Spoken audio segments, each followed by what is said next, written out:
for Tammy. Hey, ladies and gentlemen, we are ready to get started tonight. Put your hands together for co-founder of Stand Up Michigan from Newaygo, Michigan, Mr. Ron Armstrong. Welcome, everybody. Welcome to freedom. Yeah. We are here to stand together today against the tyrannical dictator that we have in a governor. Yeah. Against the rules that have been given to us, and one by one, we have watched our freedoms be taken away. Yes, horrible. Back in the March and April, what did we do? We fought. We stayed home. We bent the curve. We flattened the curve. We stayed in our houses. We closed our schools. We closed our businesses for just a few weeks, right? Which became a few months. And one by one, those businesses closed down, and one by one, we agreed that we were being controlled. I think when we hit the summer, I must have seen 1,000 messages come in that said, 100% they will never shut me down again. Do you remember seeing those? Until, of course, she did, and then everybody said, well, I guess we better go in the basement. Right? We better put our mask on, and we better stay home, and we better cancel Thanksgiving, close our businesses, close our schools. But we're here to say no. Now, tonight is we're standing up for the restaurants. I want a show of hands of how many people here own, work in, or have family members that work in restaurants. Put your hands up. I think in any household, in any family, anywhere you work, you have family and friends that work, or your own children who work and are supported in restaurants. They are the absolute foundation of small business. That is the foundation of so much of what we do, and they have been singled out as non-essential right now. Right? And we're not going to stand for it any longer, but we've got to stand together. We're going to talk about this throughout the afternoon, and we've got lots of great speakers for you. But right now, I want to introduce to you our director and world-renowned PPP expert, Tammy Clark. Thank you. It's so great to be with you. I always love it when we can get together as a family. We're Michiganders. We're tough, and we're not going to take it. We are not going to shut down. We are not going to stay home. We are not going to skip Thanksgiving and Christmas. Why would we? This is crazy. I am so proud of all of you who have showed up here today to support our restaurants, to support our businesses. I don't know about you, but I worked in a restaurant. I know many of you, I saw the hands, many of you out there worked in a restaurant, still work in a restaurant, have family members, but when I was going through college and school, I worked at a restaurant myself. My kids have worked at restaurants, right? Every single one of us in some way, shape, or form works in, visits, or enjoys restaurants. So like Ron said, they're the backbone. There's no way we need to be shutting down restaurants. The restaurants have done an amazing job of complying and trying to stay safe. They've put all the measures in place. They've social distanced, put up the plexiglass, wearing masks, and all of that. They're the ones who have done a better job than probably a lot of other companies out there. So what are we thinking by shutting down restaurants? I was so ticked because I was in Chicago earlier this week, and Governor Pritzker came on, right in cue, right in step with Governor Whitmer, and did the exact same thing. So one night I found myself eating potato chips and peanuts from the little restaurant of the hotel I was in because that's all they had to offer for dinner. How incredibly stupid is that? This is just stupid. And we are smarter than that. We are not going to listen to some government bureaucrat who's going to tell us we don't need to eat. Think about it. So I'm really, really proud of every single one of you that are here, that are standing strong. Jim, Cory, I really appreciate your courage and your boldness. I don't know where Jim went. He was on the roof last I saw. But I am really, really proud of this business and this restaurant owner. They just celebrated 50 years on Wednesday. And they decided, we're not shutting down. We're going to stand up and have a party. How's that, Governor Whitmer? Let's celebrate and have a party. You know why? Because we're constitutionally able to. That's our right to keep our business open, to feed our families, to pay our employees, to serve food. I think that's kind of essential, right? So thank you all for being here. We're going to have a lot of fun together tonight. And there is food all around you. You see the kettle corn, you see the hot tamale truck over here, and of course there's food inside and lots of beverages, which is so fun. I think this is the first time we've ever been able to be at a rally with food and drinks because it's a restaurant. So enjoy the night. I would like to invite Pastor Paul Rosinski up. A lot of you know Pastor Paul. Pastor Paul.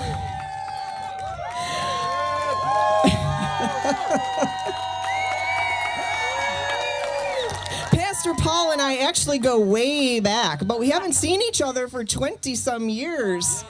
We actually were involved in a church together in Granville, Michigan, Resurrection Life, many, many moons ago when I was a teenager. And then we got reconnected just recently. You know him. Those of you in the Newaygo community know him from, well, you changed the name of your church. It's not Res Life, Resonate Church now. Love it. And I'm going to be visiting on Sunday morning. I will be visiting. So, yeah, so I just wanted to ask Pastor Paul if he would please open up our meeting, our protest, our rally with prayer. Thank you. Well, always wanted to do the rock star thing. All right. It was Tammy's size. Now it's my size. Any God-fearing, American-loving patriots in the house right now?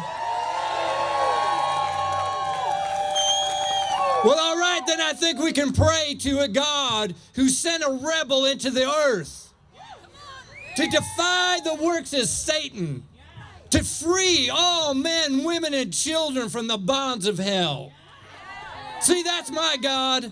He's not a wimpy God. He's not a pansy God. He's a God of strength and of might.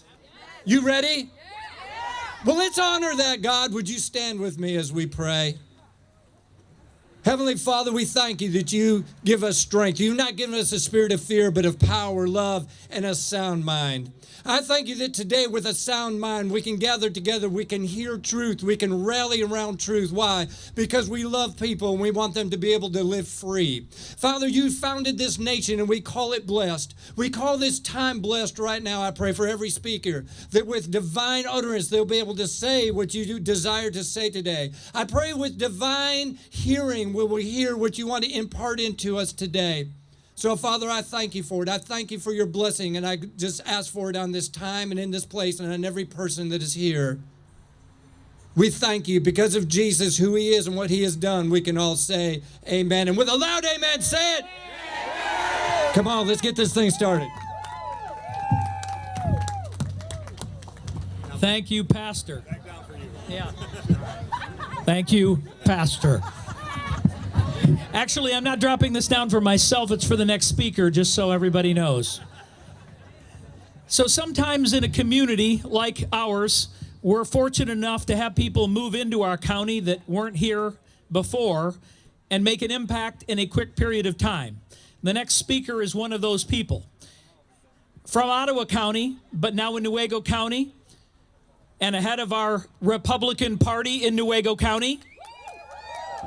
A woman for Trump who worked for him in the 2016 campaign, traveled with the family and the team throughout the state of Michigan through the campaign, owns a restaurant over, which is a golf course called Lakes 23 over in Fremont, Michigan. Any of you have been there? And I'd like to introduce her. She's got some special words for us tonight. Diane Schindelbeck.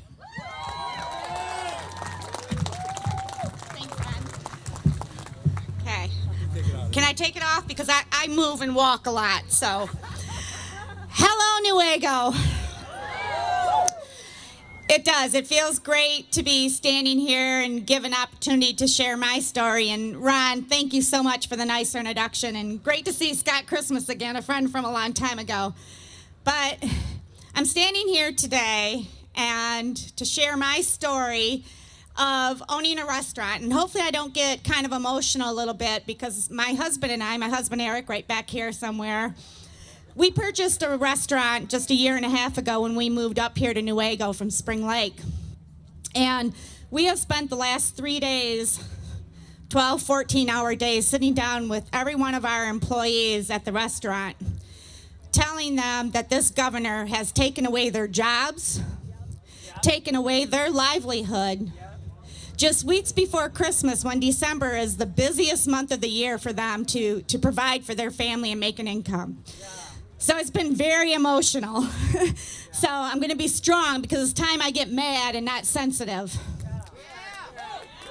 Not only do we have a tyrant governor, but there is so much bureaucracy taking place here in the state of Michigan for small businesses. They make it so difficult, not only for businesses to thrive, but to even get started. When we purchased the restaurant a year and a half ago, we were faced with obstacles from day one. Requirements from the state of Michigan in regards to liquor licenses and structuring of our business.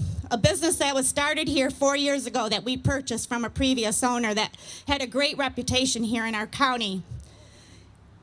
Then all of a sudden, we all know just 6 months after we purchased the restaurant, March 16th hit. We're a steakhouse. We were a sit-down family restaurant. We had no idea how to do takeout and delivery. People came to our restaurant to enjoy the experience and to be with friends and to enjoy the beautiful views. But we changed our business plan and we said we're going to adapt. The very first day, my husband came up with an amazing idea, and we turned a really ugly situation into a very good win-win situation here for Newaygo County. We partnered with the Newaygo County Emergency Services, and we were able to, by the gracious members of this community on donations alone, deliver over 4,200 free meals to our first responders over the 11 weeks.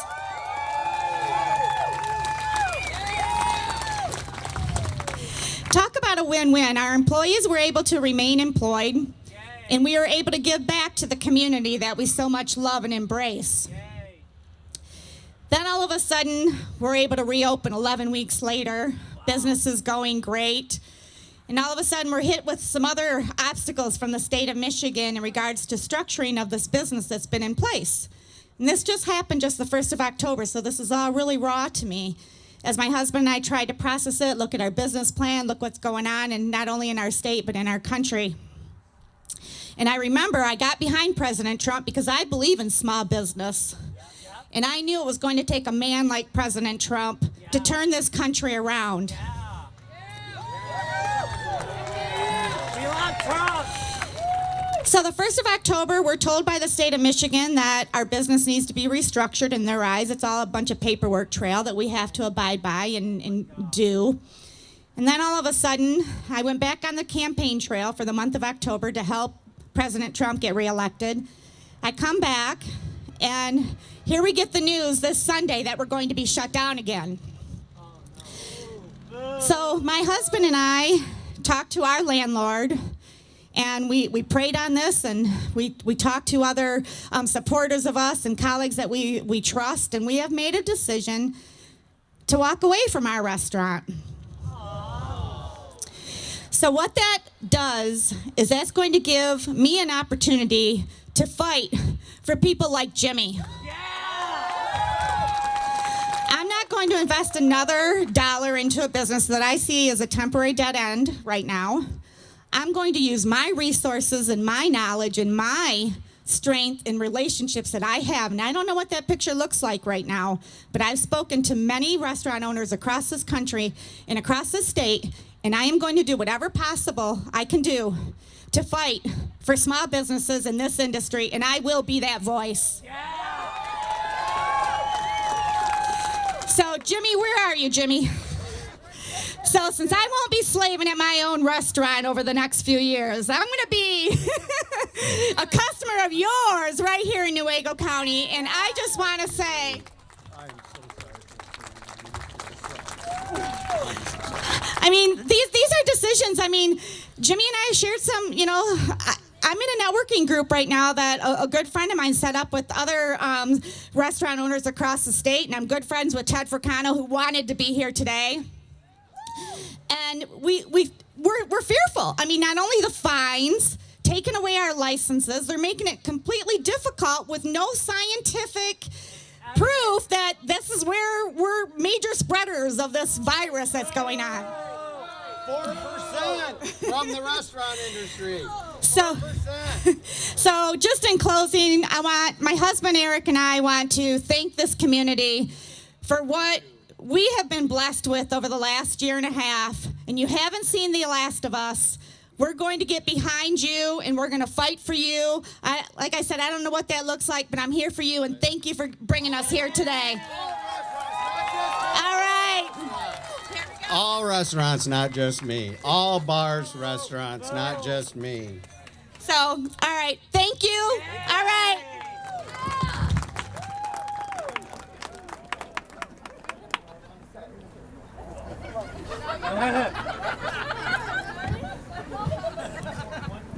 Wow, now I kind of want to cry because I absolutely love Diane and the restaurant, and I get it. And it's heartbreaking, but more than anything, guys, this should anger you. This is a righteous anger. You have heard me say many times that I got involved because I refused to shut my business down, and I had a righteous anger rising up in me because this is just not right. Putting people out of business. Governments have no business interfering with business. Period. Governments exist. Do you know why governments exist? Let's remind them. The Declaration of Independence tells us, for this reason, governments shall be established among men. And they derive their just powers from the consent of the governed, not the other way around. And what does the Declaration of Independence tell us to do when these governments abuse their powers and stop protecting your unalienable constitutional rights? Stand up and take their power away. Stand up and fight and take it back and abolish these powers. That's what it tells us to do. Abolish the powers. So how do we stop it, guys? One word: non-compliance. That's how we take the power back. We abolish their power. So I would like to introduce our next speaker, who I really don't know that well. I just got a chance to meet him, had the pleasure of meeting him, and I'm going to have to go visit his place soon because he's not too far from me. Anthony Winters of, okay, I'm going to remember, 412 Distillery, right? All right, Anthony, thank you so much for being with us. I am really looking forward to hearing your story. Thank you for sharing with us, and I look forward to visiting your distillery and arcade. One more time for Tammy, you guys. There's a lot more people here than I thought there originally would be here. So give yourself a round of applause for showing up, for being here to support a good cause. And this takes a lot of work on the back end. So Ron, Tammy, Kevin, there's so much work that goes on, and I know this because we did a fundraiser a couple weeks ago that almost got shut down by this craziness. So I'm going to introduce you guys. My name is Anthony Winters, and besides a guy that needs a haircut, and I have not had a haircut since January, since this whole thing started. So when I get a haircut, it's going to be from Carl the barber. We all know him, right? I'm going to give you guys a little background about me. My name is Anthony Winters. I'm not homeless. Trust me, I'm not homeless. I started off as a disc jockey. I owned a disc jockey service for about 18 years. Then I started a Mitten Vapors. I don't know if you guys heard of that.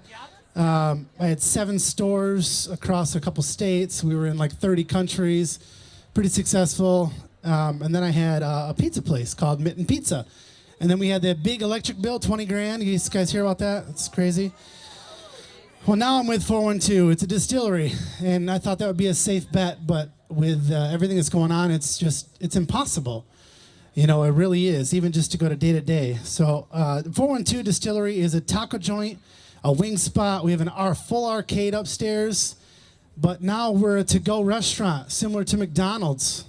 It's no different. It's really no different. And now we're trying to compete with McDonald's, except for we have $3 tacos instead of, $1 burgers. So there's just no way. So what do we do? We diversified our menu. We added 14 different wing sauces. We had rolled ice cream, 64 different tacos. Absurd, I know, it's crazy. We did it for the March Madness because we're going to do this whole like taco tournament.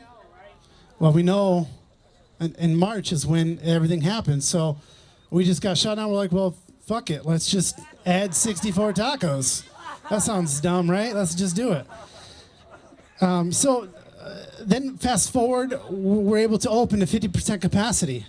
Well, anyone who's in this industry knows that 50% capacity means we just make enough money to pay the mortgage and to pay the bills. And Diane could tell you firsthand, like, sometimes you just got to say, you know what? It's not worth it. Am I going to throw everything I have away, even everything I've invested in this company away?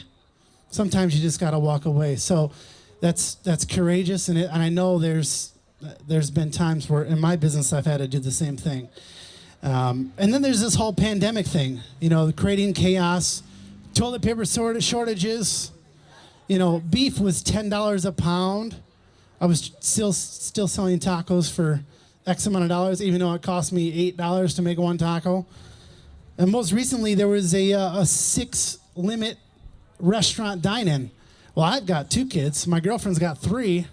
And then she wants to eat too, so there's 7 of us, okay? There's 7 of us. We have to sit at 2 different tables. It's insane. Now we've got tables like this. It's like, this is how we should be eating as a family. We should all eat as a family. And I think that's where it's kind of lost its luster. It's just insane. I mean, these rules are just, I don't even get it. So, where am I at here? The rules are stupid. Thank you. This guy knows where everyone's at right now. So now we're dine-in, okay? And they're trying to say that dine-in is not essential, okay? I would say in 1970, dine-in would not be essential, okay? We're in 2020, the year of everything, the pandemic, everything. Now it's a way of life, okay? It's what we do. It's what we do to bring people around. Food brings people together. That's why I started a pizza place, because it's something that we can be shared, okay? And everything that we do in life, food surrounds us. Thanksgiving, Christmas, Easter. We bring everybody together to break bread. And that's a symbol of something simple as just taking a piece of bread and passing it along. This is something that, it's what life was founded on. Thanksgiving, for God's sakes. And listen to those lyrics, for God's sakes. Seriously, it's just that simple. So, I want to put in perspective employees. Jim talked. Where's Jim at? He's over here somewhere. So Jim, first of all, thanks again for Jimmy's Restaurant for allowing us to do this. This is awesome. Let's hear it for Jimmy. I don't know where he's at. He's right here. So just so you guys know, please support Jimmy. He's throwing everything on the line for us to be here. He really is, and I really respect that. That takes more balls than I've ever had and ever want. So thank you very much. I'm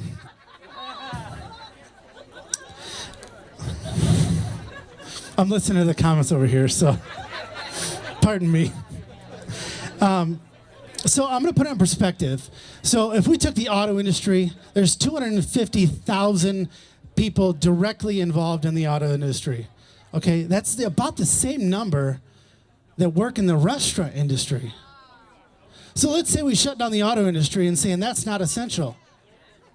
Do you think someone would raise a fist to that? Of course. You know why? Because they've got big investors.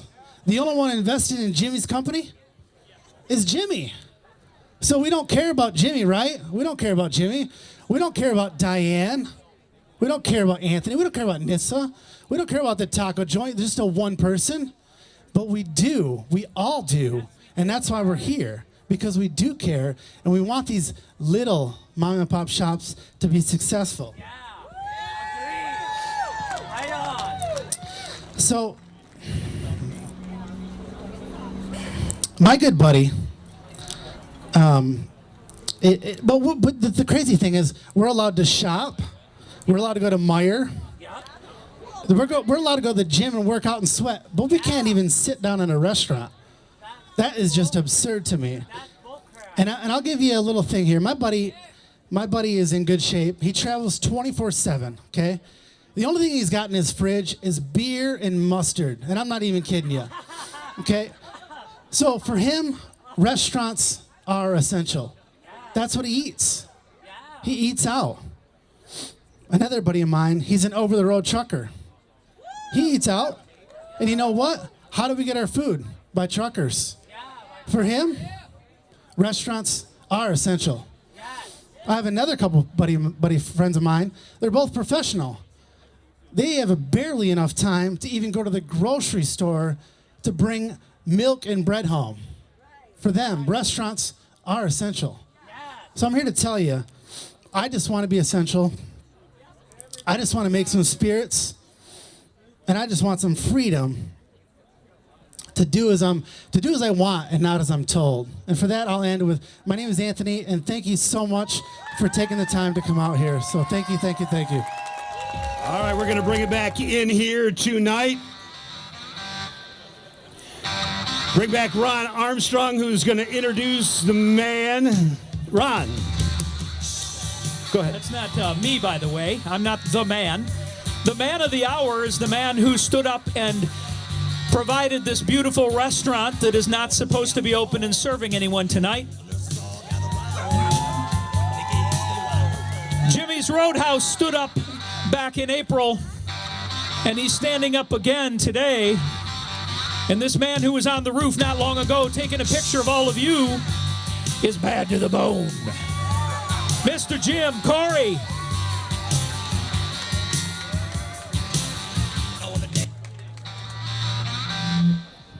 I'm not a very good public speaker, so and I didn't prepare anything, so I'm nervous as heck.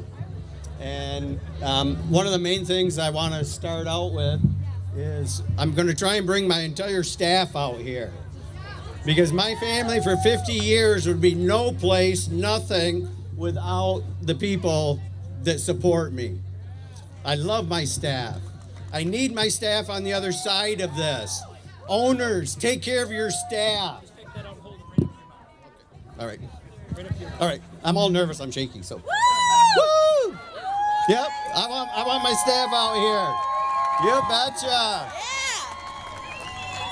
These people have worked together as a family and friends. They've stuck together. They come in and they help. These people are my and the restaurant industry's lifeblood. And there's 250,000 of these out of work today for an unconstitutional rule. That's not America. And to me, the most egregious thing of all the orders isn't they're shutting me down and all of my competitors, friends.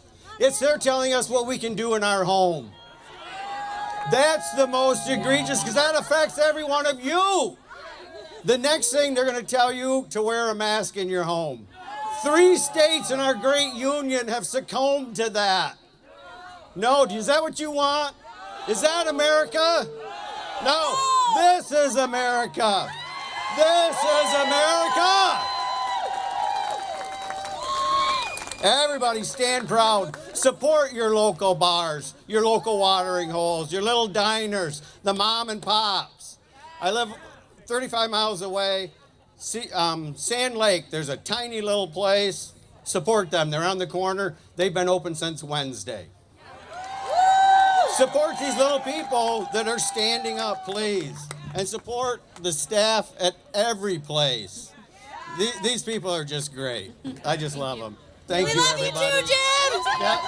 Anybody want to say anything? Thank you. Thank you. Yep. All right. Thank you. Now get back to work. That's it. Oh, yeah. Okay. I was just reminded that I've owned this place for 50 years. I was 10 years old. It was 1970, Wednesday, November 18th, the same as this past Wednesday. All day Monday, I was telling my staff, everybody, we're just going to buckle under and do takeout. 2:30 in the morning, I woke up out of a sound sleep. Wednesday is our anniversary. All year I wanted to have a big party here. I wanted my father here. He did come up and have lunch with me, which was great. I've got pictures inside. There's a picture of us, an aerial photo of us in '82. My grandparents, their wedding picture, my mother's and father's wedding picture. We've been through a lot in 50 years. And I just couldn't, in good conscience, after 50 years, be closed on Wednesday. So I called Ron the next morning. I said, can you do this on Wednesday? He said, no, let's be smart about it. But no, we've been here for 50 years. I've personally owned it for 20. This was the first year I hired out mowing the lawns, believe it or not. I didn't prepare a speech, so I really don't know what I want to say. But support your locals, please, here in your own hometown. We've got people that have traveled so far. We're struggling throughout the entire state for no reason, for scare tactics. And during the Spanish flu, more people died from wearing a mask than from the actual flu. A mask, the only way to protect yourself from a virus is to have a totally enclosed, separate breathing. Think of the movie Contagion. We're living it. And in that, it was government funded, started. There's something not right here. Things aren't adding up. I think they're using this now because of the election. They want to keep us quiet. And that, to me, is why they're picking on bars and restaurants. Go back to 1776. Our country was formed in the common houses where you could go, you could board your horses, you could get hay for them, you could spend the night, eat, have some grog. But that's where we started, because that's where the people met. We talked, exchanged ideas, went from one public house to another public house. Sorry about that. But so they're trying to silence us. And you can tell that they're picking on us, because you can still go over there, no problem. You can still go to your supermarket. You can still go into your office and sit there all day. But you can't go and exchange ideas with fellow Americans. To me, that's what our industry is continuing on what started in 1776. I'm a very proud American, and I don't like seeing what's going on in our country. I just don't. I have no idea where I'm going with this. I'm just rambling. So, but, you know, it's just crazy. You know, think about it. We're living in fake fear. It's been whipped, pushed on everybody. We need our kids back in school. We need socializing. We need to strengthen our own immune systems by taking the mask off. Our school children are getting staph infections on their faces from having a mask on. This virus is 99.96% survivable if you're under 70. It is a virus. It is deadly. So is the common cold. So is the common influenza. If you look at the symptoms of the Chinese Communist Party virus that they more than willingly sent to us to undermine us, that virus has the exact same symptoms as the common cold.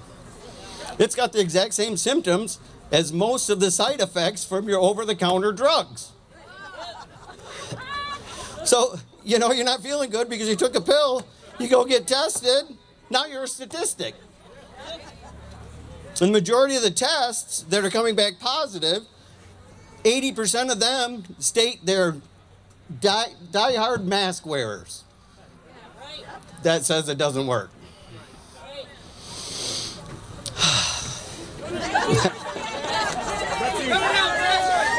Yep. my message really isn't about me. It's about taking care of everybody else. The mom and pops, the corporate stores, they can take care of themselves. And if you look at the lockdowns and everything, who has been rock solid? The drive-through McDonald's, Burger Kings. They've laid off staff, and when they could open their dining rooms, they realized they were saving a lot of money. Did they open their dining rooms? No. Drive-through. Now in March or May, when I stood up, I had to sit down with the state police and the head of the health department. Let me know if I'm going too long.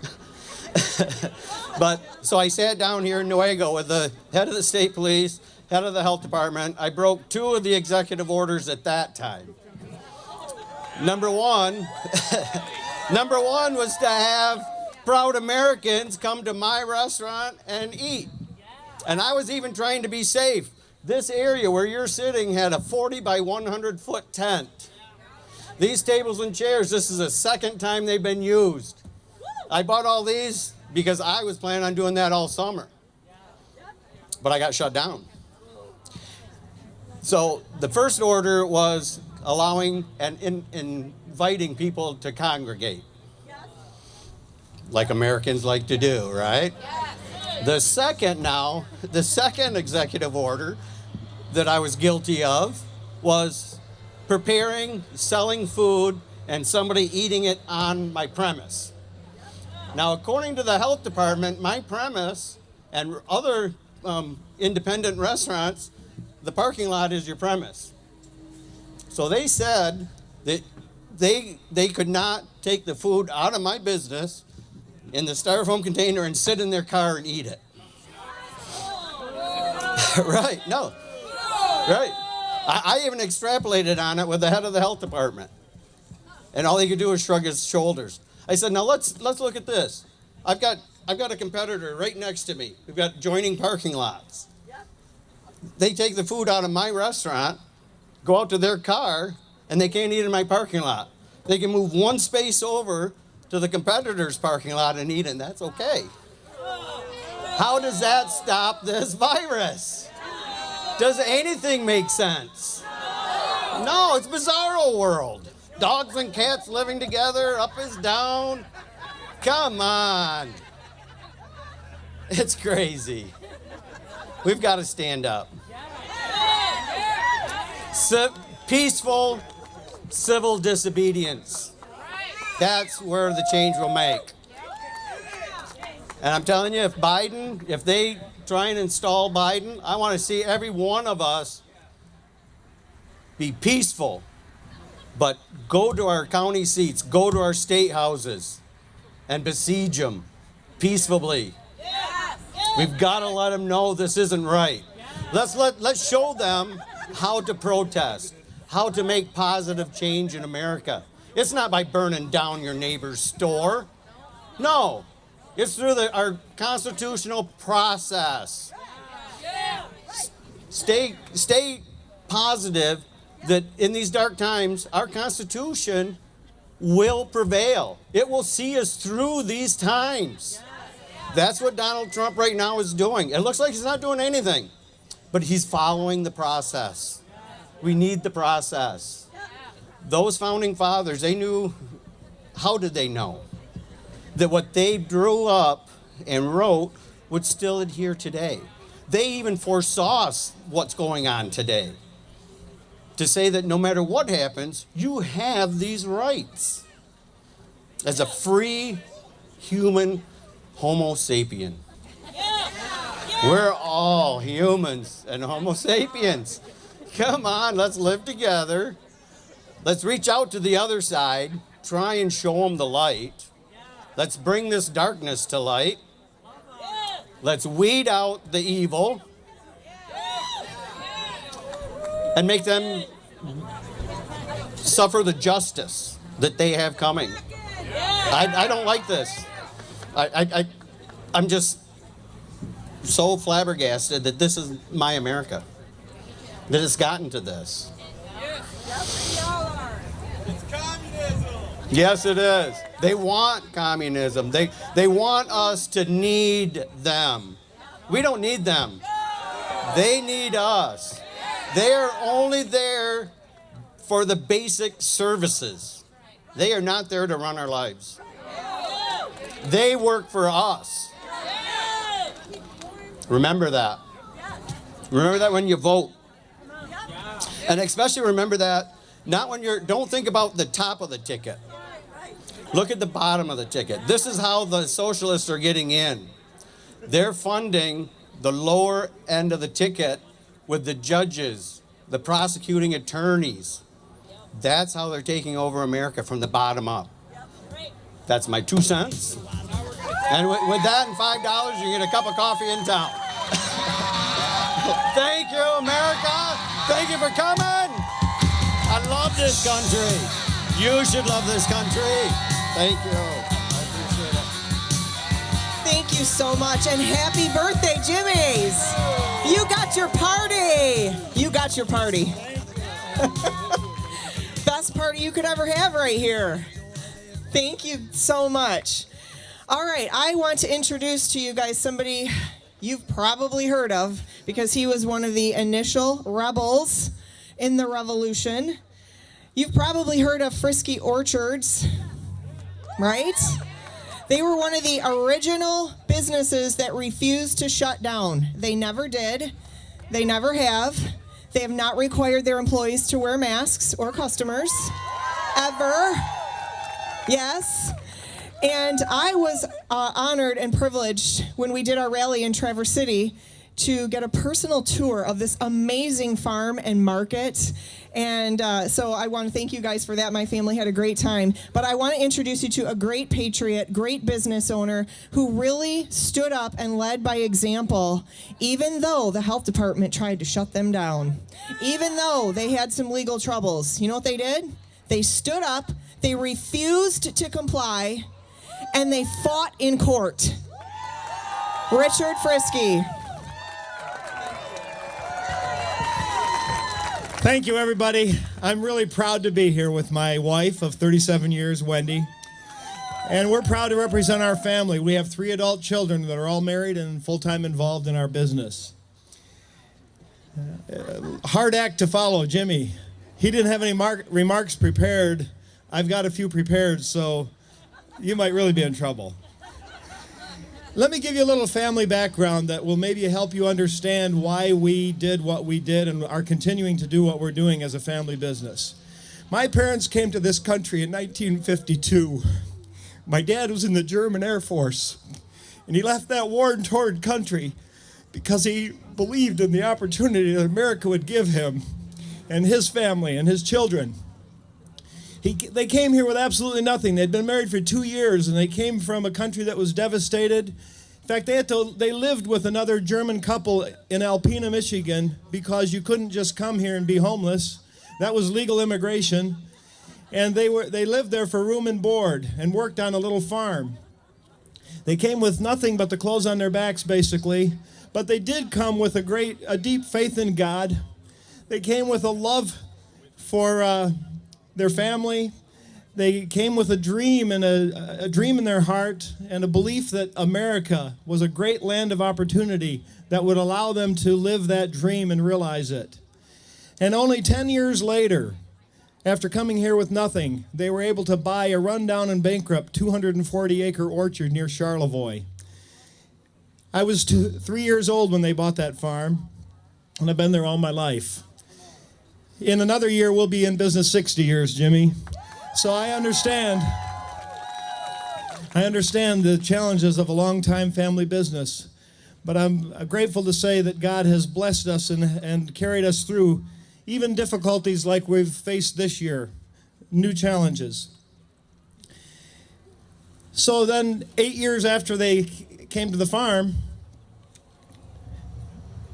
my father was elected state representative for our area. He'd only been in this country for 18 years. He had a thick German accent, and he was elected state representative because he loved this country and he wanted to give back. He went and served in Lansing, but he was a statesman and not a politician, so he only lasted 1 term. But he did his best there. But during that time, I was only 10 years old when he went to Lansing, but our family worked together with hard work. We've continued to build a family business for until 1983, when my wife and I were married and we took over the business from my folks. We went on, like I said already, we raised 3 children there, and they all grew up with a love for the business, and they're all full-time involved in it now. And that gives us a wonderful opportunity as a solid family. I'm just thankful to say that we're all in this fight together. We're very unified as a family. We love America together the same way. We love our freedoms, and we're willing to stand and fight for them. So when we face some of the difficult decisions about what to do with these mandates this spring, we had one another to really help make the decision, and we were able to stay unified and move ahead. So as a family, we're really very deeply invested in our business. We love it. We believe what it is what God has called us to do. And so we want to be faithful stewards of it. And that doesn't mean shutting it down when somebody tells us that we have to do that. We have a small restaurant. In our farm market, we have a year-round farm market just south of Charlevoix, right on US 31. We have a little restaurant in there. We call it our Orchard Cafe. We have a gift shop, a bakery, of course, a fruit stand. We sell all of our fruit. We grow 200 acres of fruit. And so probably the shutdown thing was going to affect our little restaurant the most. We didn't shut down. We didn't limit capacity. We didn't really do any of the mandated things that don't make any sense. But the biggest thing that got everybody's attention is we didn't require masks, like Tammy already said. Not of our staff. Not of our staff or our customers. We put a sign on our door that basically said that. Everybody's welcome here. Masks are not an issue. We decided that we are going to operate on the basis of truth and facts, not political correctness, not fear, not what's socially acceptable even. And we're certainly not going to do these feel-good measures that really don't make sense and don't make any difference. And I'm pleased to say that everything was going very well until, because we started to have more and more opposition from the other side, and they were turning us in and making complaints. So the health department started to communicate with us, the Northwest Michigan Community Health Department. And first they were kind of pleading with us. Wouldn't you please do something to make it at least look like you're trying? And we said, no, we won't do that because it doesn't make sense, and we're operating on the basis of truth and facts and not fear and not political correctness. So that continued on, and pretty soon they showed up on a Saturday with a 72-hour notice. We have 72 hours to comply, or they're going to enforce all of the governor's, what do they call those things? Executive orders. I already forgot what they're called. And everything including working with the state agencies that have already been talked about here. They're very dangerous. In our case, we are licensed by the Michigan Department of Agriculture, so they made it clear that they would work with the Michigan Department of Agriculture to remove our food license. Fortunately, we had already had some contact with the Coleman Law Group. We had known of their success with Carl. So they were ready to hear from us, and we called them, and before the 72 hours were up, we had filed a lawsuit in the Michigan Court of Claims in Lansing against the governor, against the Northwest Michigan Health Department, against MyOSHA, and against the Michigan Department of Agriculture. And thanks to the fine legal work of the Coleman Law Group and to God's protection, we were able then to just continue business as normal. In fact, it was better than normal. Our business has been so strong. Just this week, our CPA contacted us as he's starting to prepare for year end. And they kept asking one question after another of myself and our bookkeeper. Surely you've had some negative impacts from this virus. We want to make sure that we apply for any credits that you might be eligible for. And we just have to keep saying no, nope, nope. Actually, our business, you're going to see we're going to have an income problem this year because we had just a record year. People, You know, we really believe that we were doing what God wanted us to do and that He was blessing us for our obedience. And we want to thank Him for that. And we also want to thank the people, and probably many of you are part of that. We had people from all over the state, especially when our lawsuit became public. We had people coming hundreds of miles specifically to support us, and they were supporting us, not only with their presence, but with their dollars, and it has resulted in us having just an amazing season. So other ways we were really supported and encouraged. People insisted that we make a way that people could help us with legal expenses, and I'm delighted to say that we had a huge outpouring of everything from individuals just stopping and handing owners in our market a little cash to churches and other businesses and individuals giving very generously to help with our legal expenses. So everything went really well. We finished our season very strong, and then we had no problems with any of the state agencies. Because our lawsuit was keeping them all at bay, and really they knew they really couldn't do anything to us, so we kept having a few different, there was supposed to be a hearing date, they would move it back for a week. And they just kept moving it back, and then of course the Supreme Court made that good decision about the executive orders, and our case was over. So here we go from, we could have shut down, we could have complied, we could have done all those things. We didn't do any of them, but we did stand up and we did fight legally. It cost us a lot of energy, and it cost us some money, but the Lord really provided for that. And so now the question is, what do we do now? Because the governor isn't taking no for an answer, not even from the Supreme Court. Now we have to face these additional mandates from the Department of Health and Human Services. What are we going to do?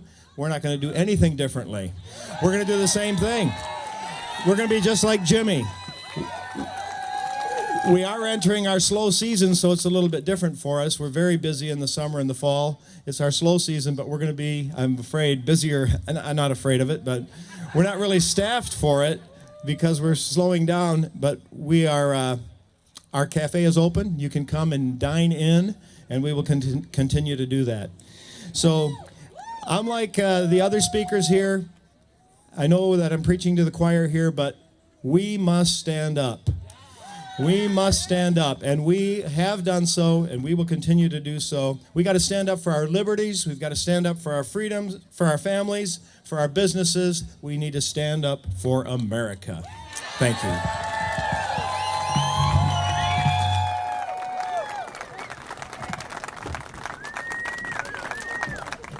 Let's give one more hand to those that stood up through this last time.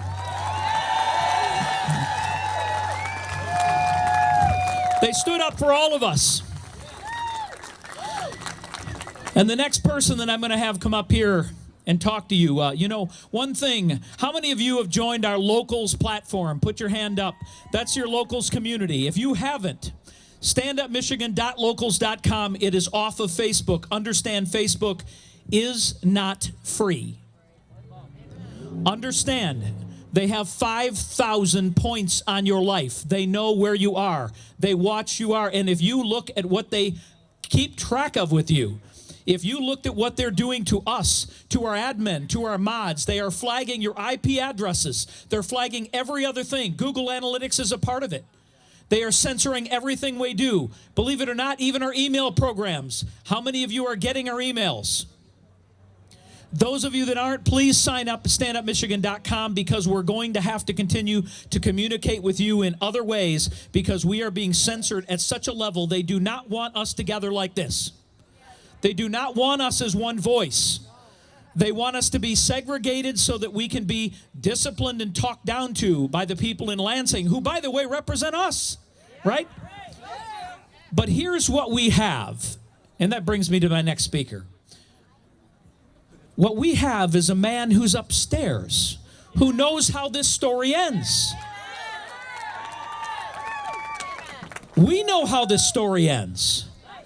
We just don't know how we're going to get there. We're not happy with this journey right now, right? But there is hope and there's faith. And the next person I want to talk is a person who's been on a journey. He's been on the ups and downs. And he represents one of the largest, most successful, when I say successful, one of the biggest churches in Newaygo County. And this is Pastor Paul Rosinski from Resonate Church. Pastor Paul.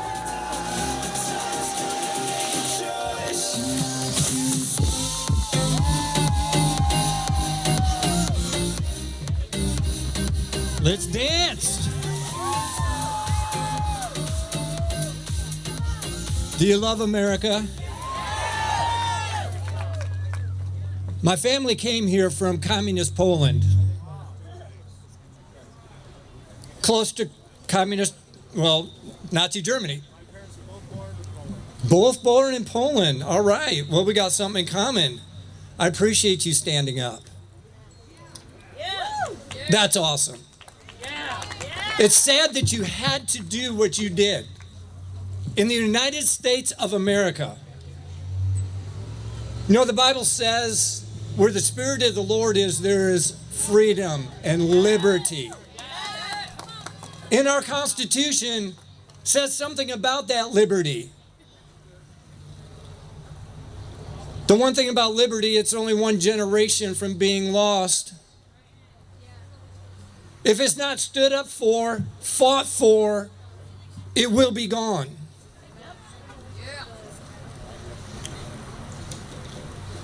The Bible talks about the spirit of Antichrist being in the world.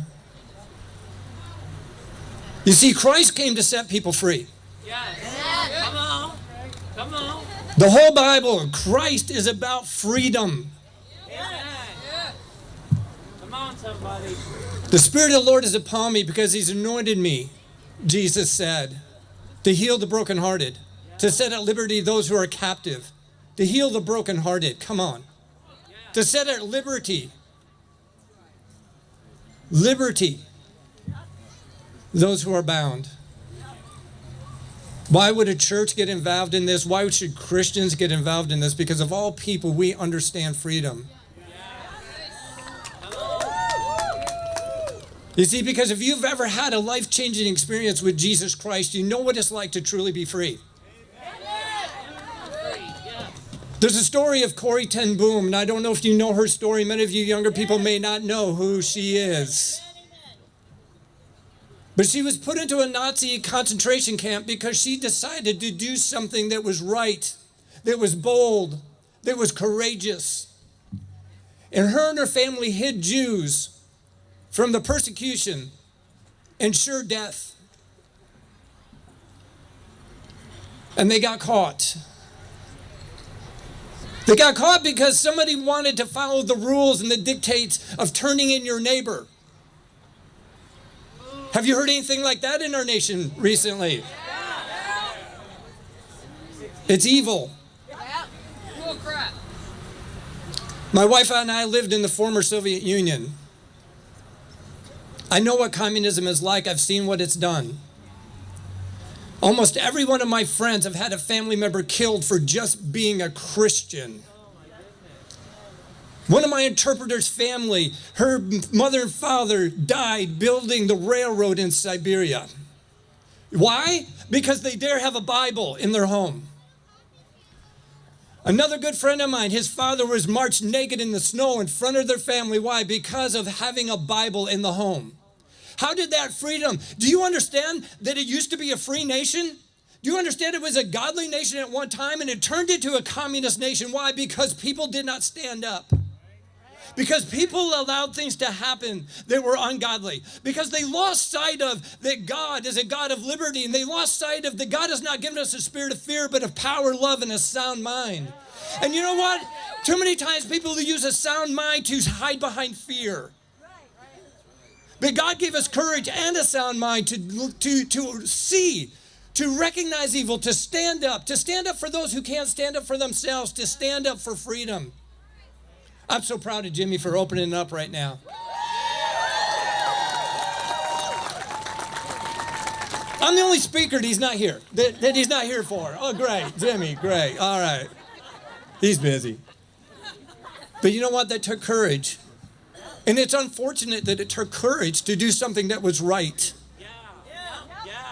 You see, I believe that all this movement, I honestly believe this. I believe Stand Up Michigan is in Michigan because I believe Michiganders are a people that are resilient. I believe we're a people that have enough stinking rebellion in us and enough guts in us to say, not in our state.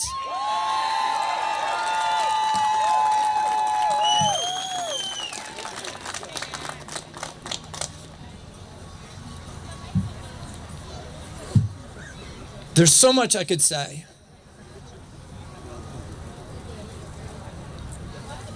There's so much I want to say.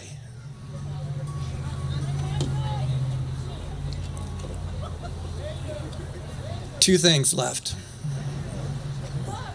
If you don't, who will? Right. If you're waiting for somebody else to stand up for your freedom, you might as well turn yourself in now. And the worst thing in the world is to be in a free nation and be bound. The story of Cory ten Boom. Her sister, before she died in the concentration camp, encouraged her to build her faith in God and to be strong. And if you ever read her story, because she got set free at the end of the war, she said, I became so free that I felt bad for my captors because they were the ones in prison. You see, freedom starts here. And the only way to be free is to have the Lord of freedom in your heart.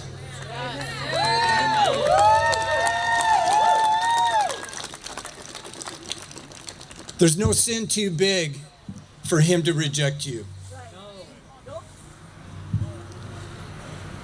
David, a man after God's own heart, was a warrior who killed tens of thousands of people with a sword. The greatest apostle that ever lived killed and persecuted the church before he got saved. The redemption that's in Christ Jesus is for all. And if you want to accept him into your heart, he is freely and willing to come in and set you free from shame, condemnation, and sin.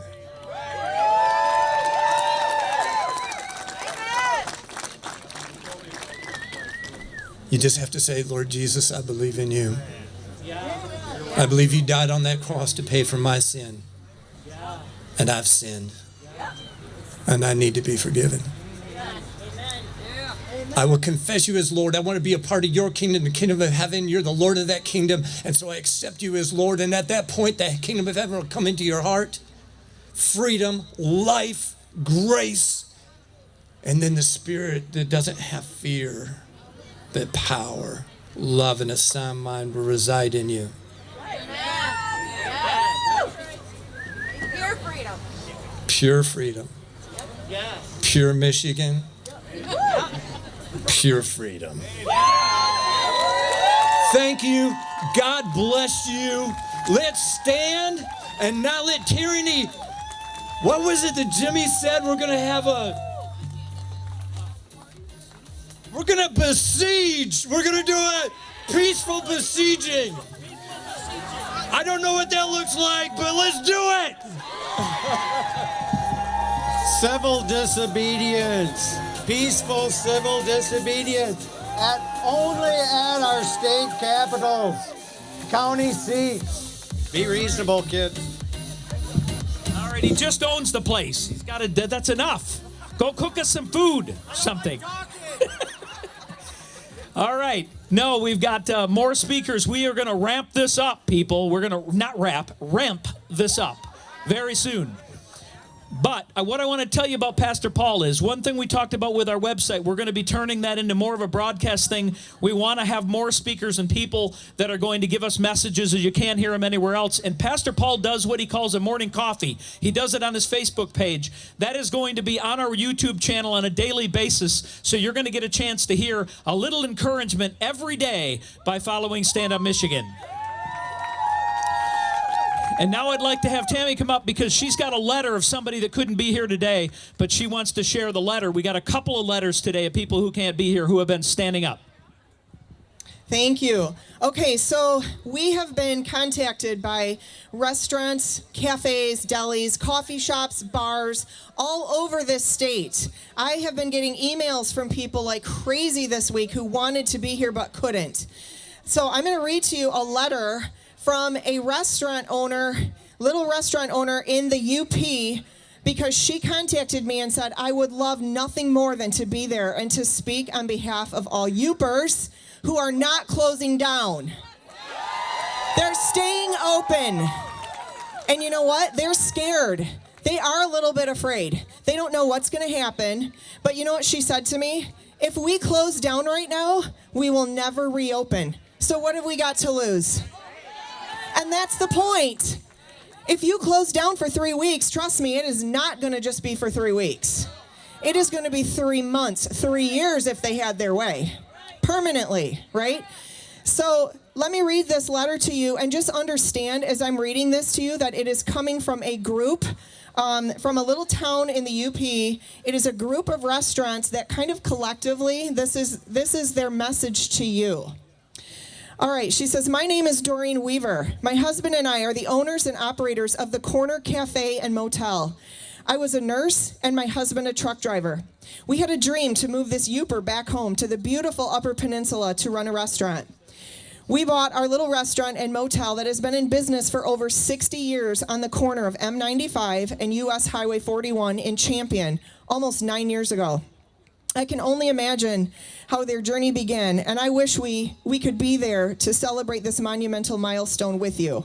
I don't know how your journey began, but I can imagine. I understand the love and determination it takes to keep a business successful, and I would love to congratulate you on your anniversary, Jimmy. She gave you a personal message. We stand with you today, and we thank you all for standing with us. So this is from the whole group up in the UP. They know that we in Michigan are standing in solidarity with them, and their message to you is that they are standing with all of you, restaurant owners, business owners who are refusing to shut down as well. You guys might feel alone, but you're not. There is strength in numbers, which is why we're doing this today, to encourage you. You're not alone. All right, she goes on to say, our little business has faced many challenges during the pandemic. The first lockdown forced us to close with not enough carry-out business to sustain. When restrictions were lifted, we opened at half capacity to a very supportive community and the steady increase of tourism. Things were just starting to look up, and we were prepared to add more hours, but we would face another closing. Our building was hit by a logging truck just 3 short weeks into opening that would keep us closed for the next 3 months while under construction. The construction company faced many obstacles due to the pandemic and closures. We were finally able to open again on November 5th with high hopes, even though the tourism season had already passed us by, and the snowmobile season would be a goal to strive towards. We are blessed, like you, with a faithful group of customers and community who are really an extension of our family. Things were looking so good, and we planned to add more hours when the governor's announcement was made and the tears started to flow again. How many of you can relate to that? The tears, the anxiety, the frustration, the fear, the sense of uncertainty and unknowing, what are we going to do? You're not alone. We had discussed the moment and our plans if she made this announcement, and we knew that it was time to take a stand or we would be closing our business for good. We hit the internet and found Stand Up Michigan. We found your video on YouTube and one of the state representatives encouraging us to stand. Wow, I don't remember that one. Who was that? Who was telling you to stand up? I immediately sent the email requested by Tammy to say we would be staying open to the Stand Up Michigan site. We then listened to attorney Catherine Henry as she too encouraged us to stand because nobody else can do it for us. This is so true. Nobody can do it for you. We are past time. Ron and I are far past time of standing by example. We are far past time of hearing you say we support you. It is time we see you stand with us. It is time for action. This is what she is saying here. Nobody can do it for us. So the next morning, I began calling all the restaurants within an hour's radius of my business to let them know of my plans and to encourage them to make the same stand. The first one I called lifted me up as she said she was just waiting for someone else who would do it with her. So now we have two. We both made calls and found others to join us. Those who feared the consequences encouraged us, which was very uplifting. I supported their decision and offered complete understanding and hopes for their continued success, and now they are standing with us. Do you see what happens when one person makes a stand? What have we said at Stand Up Michigan? Remember the phrase that Garrett coined? The power of one can lead to the power of many. That's what is happening in the UP. Restaurants all across the UP in these towns are standing together. I know with certainty that we need each other today and every single day. When we stand together, we have strength in numbers. When we stand together, we encourage one another. When we stand together, we become a cord that cannot easily be broken. So I want to thank all of you who are taking a stand with us and encourage those of you who are scared. Your support means more than you will ever understand. I hope you all have a blessed evening and know that we are with you there in spirit. Doreen and Don Weaver from the Corner Cafe and Motel. And they are in, I'm trying to see which town, Champion, Michigan. And they say thank you. She ends it with thank you to all of you. Awesome, right? All right, so we're going to take a little 5-minute music break, potty break, food, wine, beer break, whatever you got. And then we're going to be back and we are going to ramp this party up. Here's my song. We are the revolution. One thing that is very important to note is, like Tammy said, I spent 9 years on active duty, and I didn't just do that. I'm actually considered 100% disabled through the VA. I dealt with a lot of issues putting my life on the line during my time in the military, and I took the oath through the military 3 times and once as a federal employee at the VA. And I never knew that during a pandemic, that my career as a scientist and my life as a veteran would intertwine this way. I never ever envisioned having to go around and institute civil disobedience and educate a mass population on how their voice matters. See, I used to be a Republican, and then I turned libertarian, and now I identify as something called a voluntarist. It's peaceful, it's the ideology that I don't care what you do, as long as you do not harm another person or their property. And that exactly ties into civil disobedience.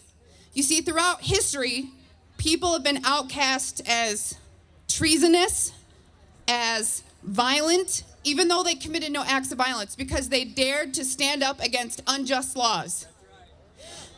This is something I've been doing since I left active duty in 2010. I've been standing up against taxation. I've been standing up against mandatory vaccines. I've been standing up against anything that violated my individual liberty, not just as a veteran, but I'm a mom of 2. Nobody's telling me how to raise my children. So one thing I want to say here today is, I'm sure you've seen a lot of information about masks. Well, I thought it would die down a little bit, but here we are, shutdown 2.0. And Governor Whitmer wants the legislature to push through law to mandate masks. For the past 18 years, I have a background in occupational and environmental toxicology as a senior industrial hygienist. You may have never heard of that career field, but I'm sure you've heard of OSHA. See, in my career field for the past 18 years, I've been the one to go out and basically assess the hazards in every single workplace, type of jobs, whether you are a construction worker or you're a surgeon or you work an administrative job or you work in a chemical plant or you work automotive. I had to know what you did, what the hazards of your job are, and then figure out how I can get you to work safely. And that's why I know so much about PPE. And what you have to understand is you have to admit to yourself for a moment here. I medically cannot wear a facial covering, and I haven't, and I wouldn't anyway. And the reason for that is, and it blows my mind, I don't know if all of you understand that it's not just a political stance, it's not just I don't want to.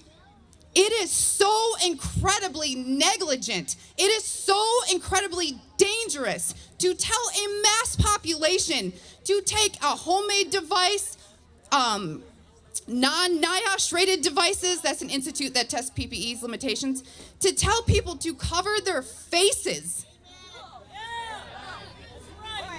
The last place that I worked for the federal government was a hospital. And I was contracted to be a decontaminate site management in the event there was an attack on Chicago, whether biological, virus, you name it. Everything that the government is instituting now, especially our governor, goes against all of my training. Because you've heard the argument that masks can reduce oxygen. Correct. You've heard in the workplace you're supposed to have a medical questionnaire. That's correct. And then you'll hear people on the media who are doctors who don't know how to stay in their lane, no disrespect to that profession, but I definitely don't talk about open heart surgery because I'm not a surgeon. See, these people that are irresponsibly agreeing and further enforcing these mandates, they're creating their own customers. When you come to an establishment like this that does not mandate a facial covering, they're actually making all of you safer. And they're not just making you safer because you need full oxygen for your immune system to properly function. How many of you, be honest, how many of you have had to wear your face diapers and you don't want to, and you pull it out of your pocket, you hang it on your ear, you put it in your glove box, you go out to dinner and you set it on the table? Now, if I went to your house with a cold and I blew my nose and I set it on your side table, you'd cringe, wouldn't you? That's exactly what these masks do. They're acting as Band-Aids from your respiratory tract that are completely soiled, contaminated, not only by your own exhausted gaseous waste, COVID or not. Don't forget, we still have the flu, we have TB, we have colds, we have so many different things that people can catch. When you wash your hands, it is the best thing you can do to stop the spread of any sort of illness that is contracted through airborne and contact. So the next time you go somewhere and someone tells you, where's your mask? Say, I'm doing my part because I'm not going to have self-contamination or cross-contamination. I want to applaud this establishment for staying open. I want to applaud this establishment for helping people have livelihoods, helping people have clarity and clean mental health, because the decline in mental health is astronomical. I've gone through it myself, and when the governor comes down and gets on that screen and I hear her little voice talking about gas pumps, it further motivates me to get out here and let you know that you're not crazy. And I just want to point out what we all know, the hypocrisy. We had to shut down dine-in, but we can be outside. The virus disappeared so fast that when you sat down at a restaurant, it went away. But then your children in schools can't take off their mask when they're sitting down. And you can go to Walmart and Target and all these places, and the mall is still open. And all those people, it's called foam-mite transmission, readjusting their mask, touching the inside, touching door handles, trying on clothes. Those are the super spreader events. We are safer without having an apparatus on our faces that is going to collect airborne toxicants and individual viruses and bacteria. So, everyone say this with me. Take off the damn masks! Thank you. Oh, hold on just a moment. Ellis, my almost 5-year-old daughter wanted to say something really, really quick. Really quick, Mooey. Hello, everybody. My name is Moo Moo. Healthy hearts. Healthy hearts. Okay, spend time with your families. Spend time with your families. She wanted to encourage you to have a happy heart and spend the holidays with your families. That's my girl, Kristen, and her girl, Mumu. Love that little one. She's too smart for her own good. All right. Thank you, Kristen. I'm telling you what, when I get Kristen together, how many of you have seen the videos that Kristen and I have done together? Woo! Yeah, there's a little bit of science and data and facts for you, right? Okay, so the next guy I want to introduce to you is somebody that most of you probably already know and have been following for a long time. He's going to bring a little bit of heat here, but that's okay because this is his crowd. So, party people, put your hands together for Mr. Kevin Skinner!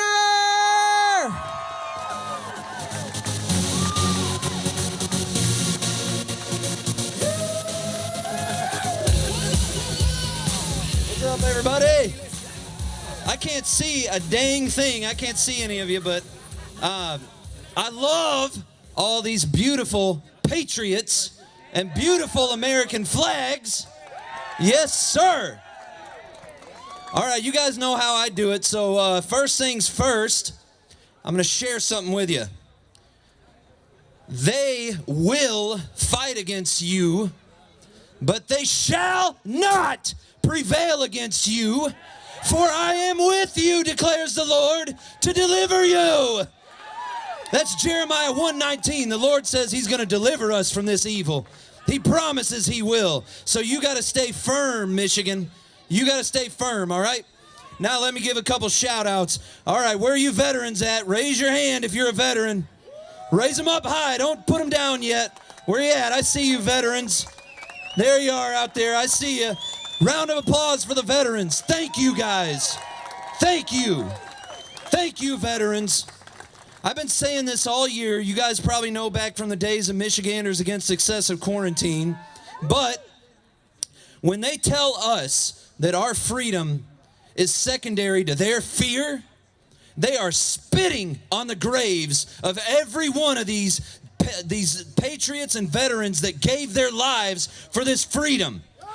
Are we going to stand for that? Absolutely not. We're not going to forget about those veterans that gave their lives and these guys that raised their hands out here that put their lives on the line to give us this liberty. We're not going to forget about them. So I promise you, brothers in arms, I promise you, I will fight. And I hope you will too. Will you fight too, Michigan? We're going to fight. We're not giving up. We're not going to take it. You guys remember when playing that song on my live videos got me banned from doing live videos for a month? You remember that? Yeah, they got me. They recently got me again for another, 4 or 5 days. That's why I disappeared. Just got out of the slammer, guys. I'm back. But anyway, you know what I'm going to talk about. This is a bunch of crap, ain't it? My Lord, Whitmer. Coming out like this. So I want to challenge everybody here. I want to challenge you. Take some pictures today, okay? While you're here, not of me. Take pictures of the crowd. Take pictures of the restaurant. Take pictures of all these people out here and go to your friends and family who own a business and say, look what'll happen when you stand up for freedom. I'm going to show you right here. Do that, guys. Encourage them, okay? Because like the Lord says, they're going to fight against us, and they will keep fighting against us, but they will not prevail. Because he is with us to deliver us from this evil. You only need to stand up and trust him, and he will deliver you.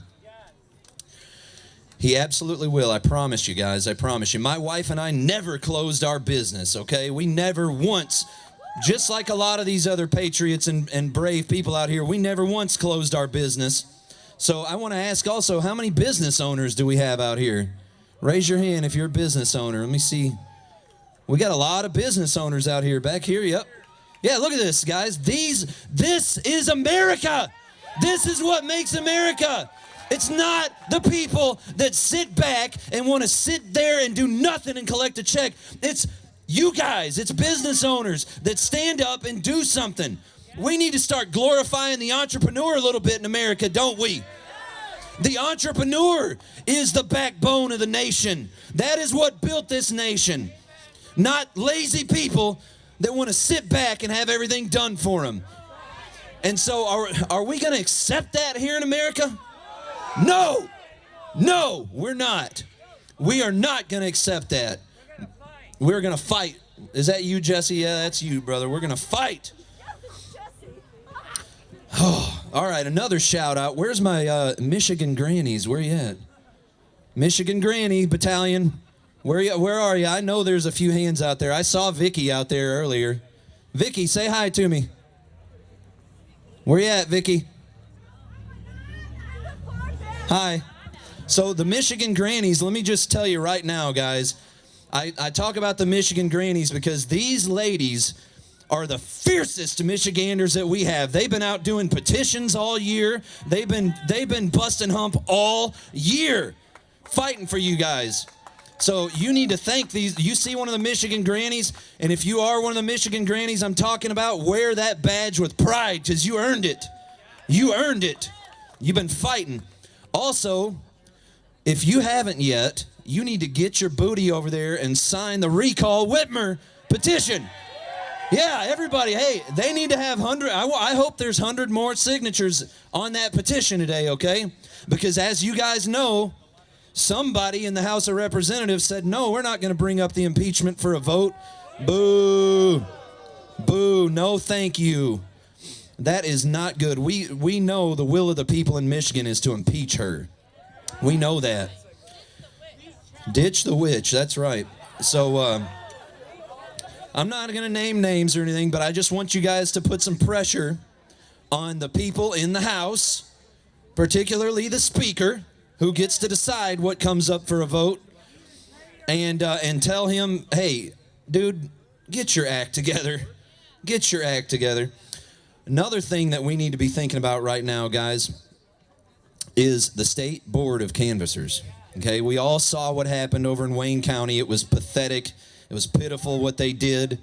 That was embarrassing for our state. But listen, we still have a chance because it hasn't gone to the state board yet. The State Board of Canvassers still have to certify this. So if we put enough pressure on them and tell them, hey, we back you up. We're behind you. Please don't be bullied. Don't let them do this to you like they did to Wayne County. If enough of us do that, I think they will find the courage to stand up and refuse to certify. And that's what we want, ain't it? And if that happens, guess what, baby?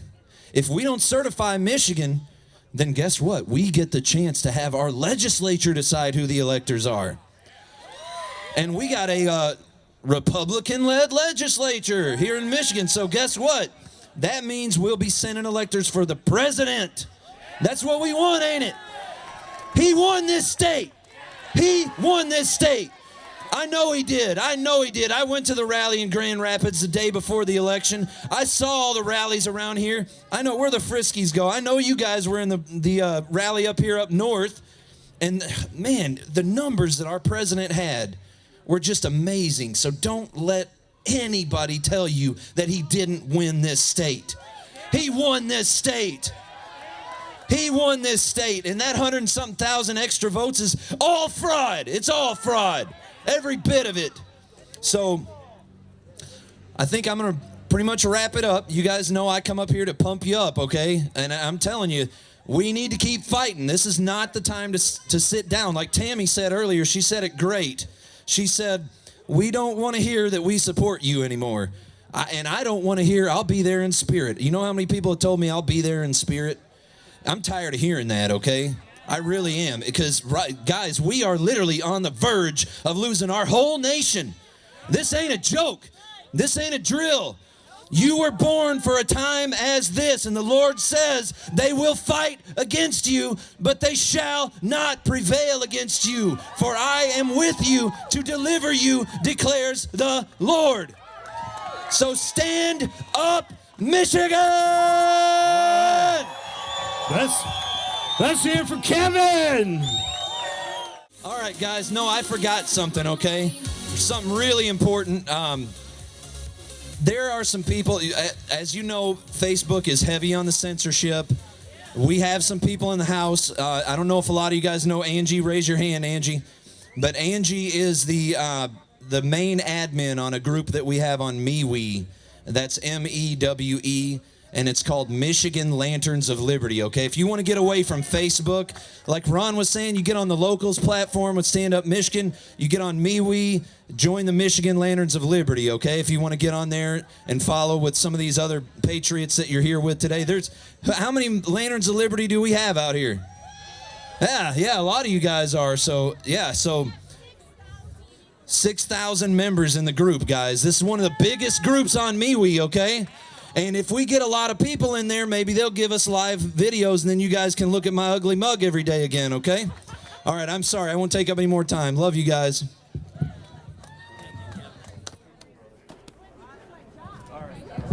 Give another hand for Kevin Skinner. I know we're getting a little late.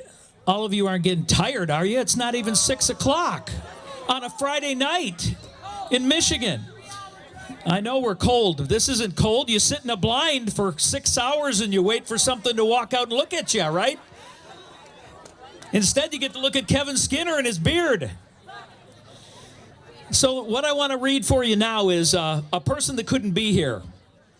I don't know if some of you had seen the video, but this is the writing from the video that was done a couple of days ago by a restaurant owner, one that has stood up. Patrick Hingst, founder, co-owner of Wood Chips Barbecue, over in Lapeer, Wood Chips Express, cookies and cream. And he sat down. By the way, he's not a real political kind of guy, but this is the words that he wrote, and I think it's powerful. I think it needs to be heard because it comes from the heart, and it represents a lot of what business owners and restaurant owners feel. At the School of Hospitality Business at Michigan State, they have one core philosophy throughout, and that is to take care of our people. They are the ones who create your food, ensure standards and cleanliness are enforced, create connective experience that enrich lives, and in the end determine whether or not your business will become a success. We have carried that philosophy over into Wood Chips since we first opened our doors in downtown Lapeer over 6 years ago. The reason we opened Wood Chips in our hometown was because we believed that the downtown could mount a comeback. We believed that the community wanted something that they could be proud of. Not only worked to provide great experiences for every guest, but that also worked to support locals and anyone that was in need. The challenging circumstances the last several months made all of this difficult. That day in March that we had to lay off 2/3 of our staff was one of the hardest of my professional career. Our amazing team carried us through the lockdown, even in the darkest days when we did not know if we would survive. We doubled down on our community support and provided over 2,000 meals of essential workers, as well as those struggling financially and needed to scratch to make warm meals served with smiling faces. And we did everything that we could to be a beacon of light for our team, for our community, and for our hometown. Do you know how many times that I have heard that story, this part of the story so far, from businesses all around the state that helped feed frontline workers and feed the people who could not get their unemployment and needed to make ends meet? We succeeded, but for some reason in this country, we continue to treat restaurant workers as second-class citizens.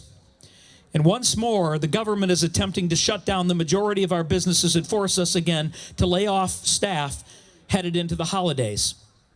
This time, there is no extra safety net. There is no expanded unemployment benefits. There's no stimulus check. And some local soup kitchens and food pantries have cut back or even closed as needs have now skyrocketed. Sunday night and into Monday morning, as the news of the impending re-lockdown spread, we were bombarded by a message from our team. Single moms that were scared that they weren't going to be able to feed their kids, let alone provide for the holidays. Homeowners were terrified that they'd not be able to make their mortgage payments. Renters unsure that they would be able to keep their apartments. And so many tears as the unprecedented period of mental and emotional strain appears ready to grip even harder.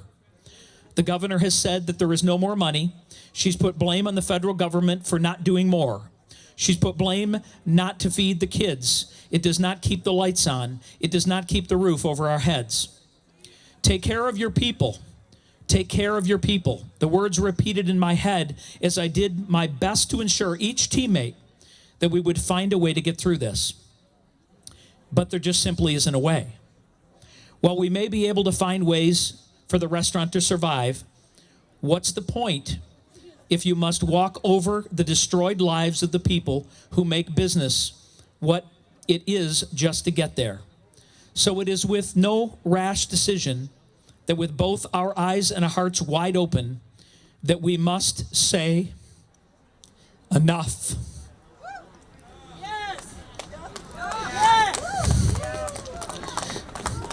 I think this is where he cried, isn't it? We will not close down. We will not abandon our team. We will not abandon our families. And we will take care of our people. We will, however, double down on mask wearing if it's required. We will do additional spaces between tables. We'll remove seats if that's what needed. We'll install dividers in our dining room. We will triple the number of self-servers and staff managers. We will temperature check and health screening if that's necessary. And our eyes will smile big at anyone who dares to walk through our door, because they will know that they're loved and that they're not alone. For the course of this lockdown, we'll operate as a nonprofit. We will offer half off to anyone who's infected in this industry. Any essential worker, any educator, any restaurant employee, to anyone that else is struggling financially, emotionally, in the needs for a warm meal, you will be welcome and expected to pay only whatever you can afford. We will turn absolutely no one away. We understand that for some of you, this will not be good enough. And to that, all I can say is I'm sorry. While this disease is real and can have devastating effects on the small contingent and segment of our population, we also know that most people are not at risk of serious illness. Demanding that the burden of protection of those in need be transferred to our teammates in the form of financial and emotional ruin is not an appropriate answer. With only 4% of outbreaks statewide being linked to the restaurants who have served millions of meals, we know that we are not a huge health risk, especially with our increased protections. So it is at this time, as I and 3 families with children face hunger in the holiday season, that I ask for your understanding and your support. We will not turn our back on anyone, but we cannot do this alone. We have started a GoFundMe campaign linked to the comments shortly after this post. Any funds raised are going to go in earmarked exclusively for the teammates' salaries and to provide and continue to provide discounted and free meals for any in need. Additionally, you may offer support by purchasing gift cards through our website. If you wanted to go the extra mile and pay it forward, you can feel free to do that too. This is not a political cause. I voted for neither Biden or Trump. I am neither a D or an R. But I am a supporter and a believer in humanity. And I am responsible, and we have our fellow brothers and sisters to look out for and to care for them and to let them know they are not alone. They are not forgotten, and they are very much loved. Tomorrow I'll be back with another live broadcast to answer many questions.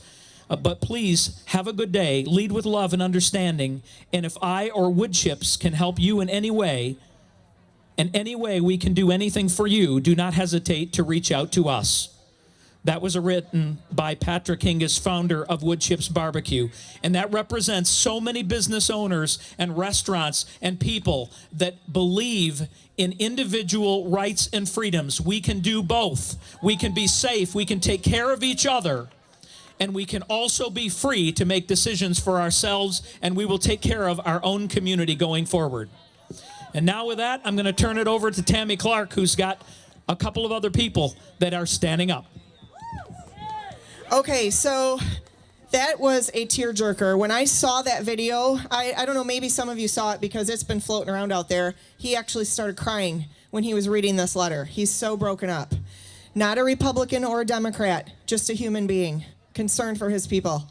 Just like Jimmy.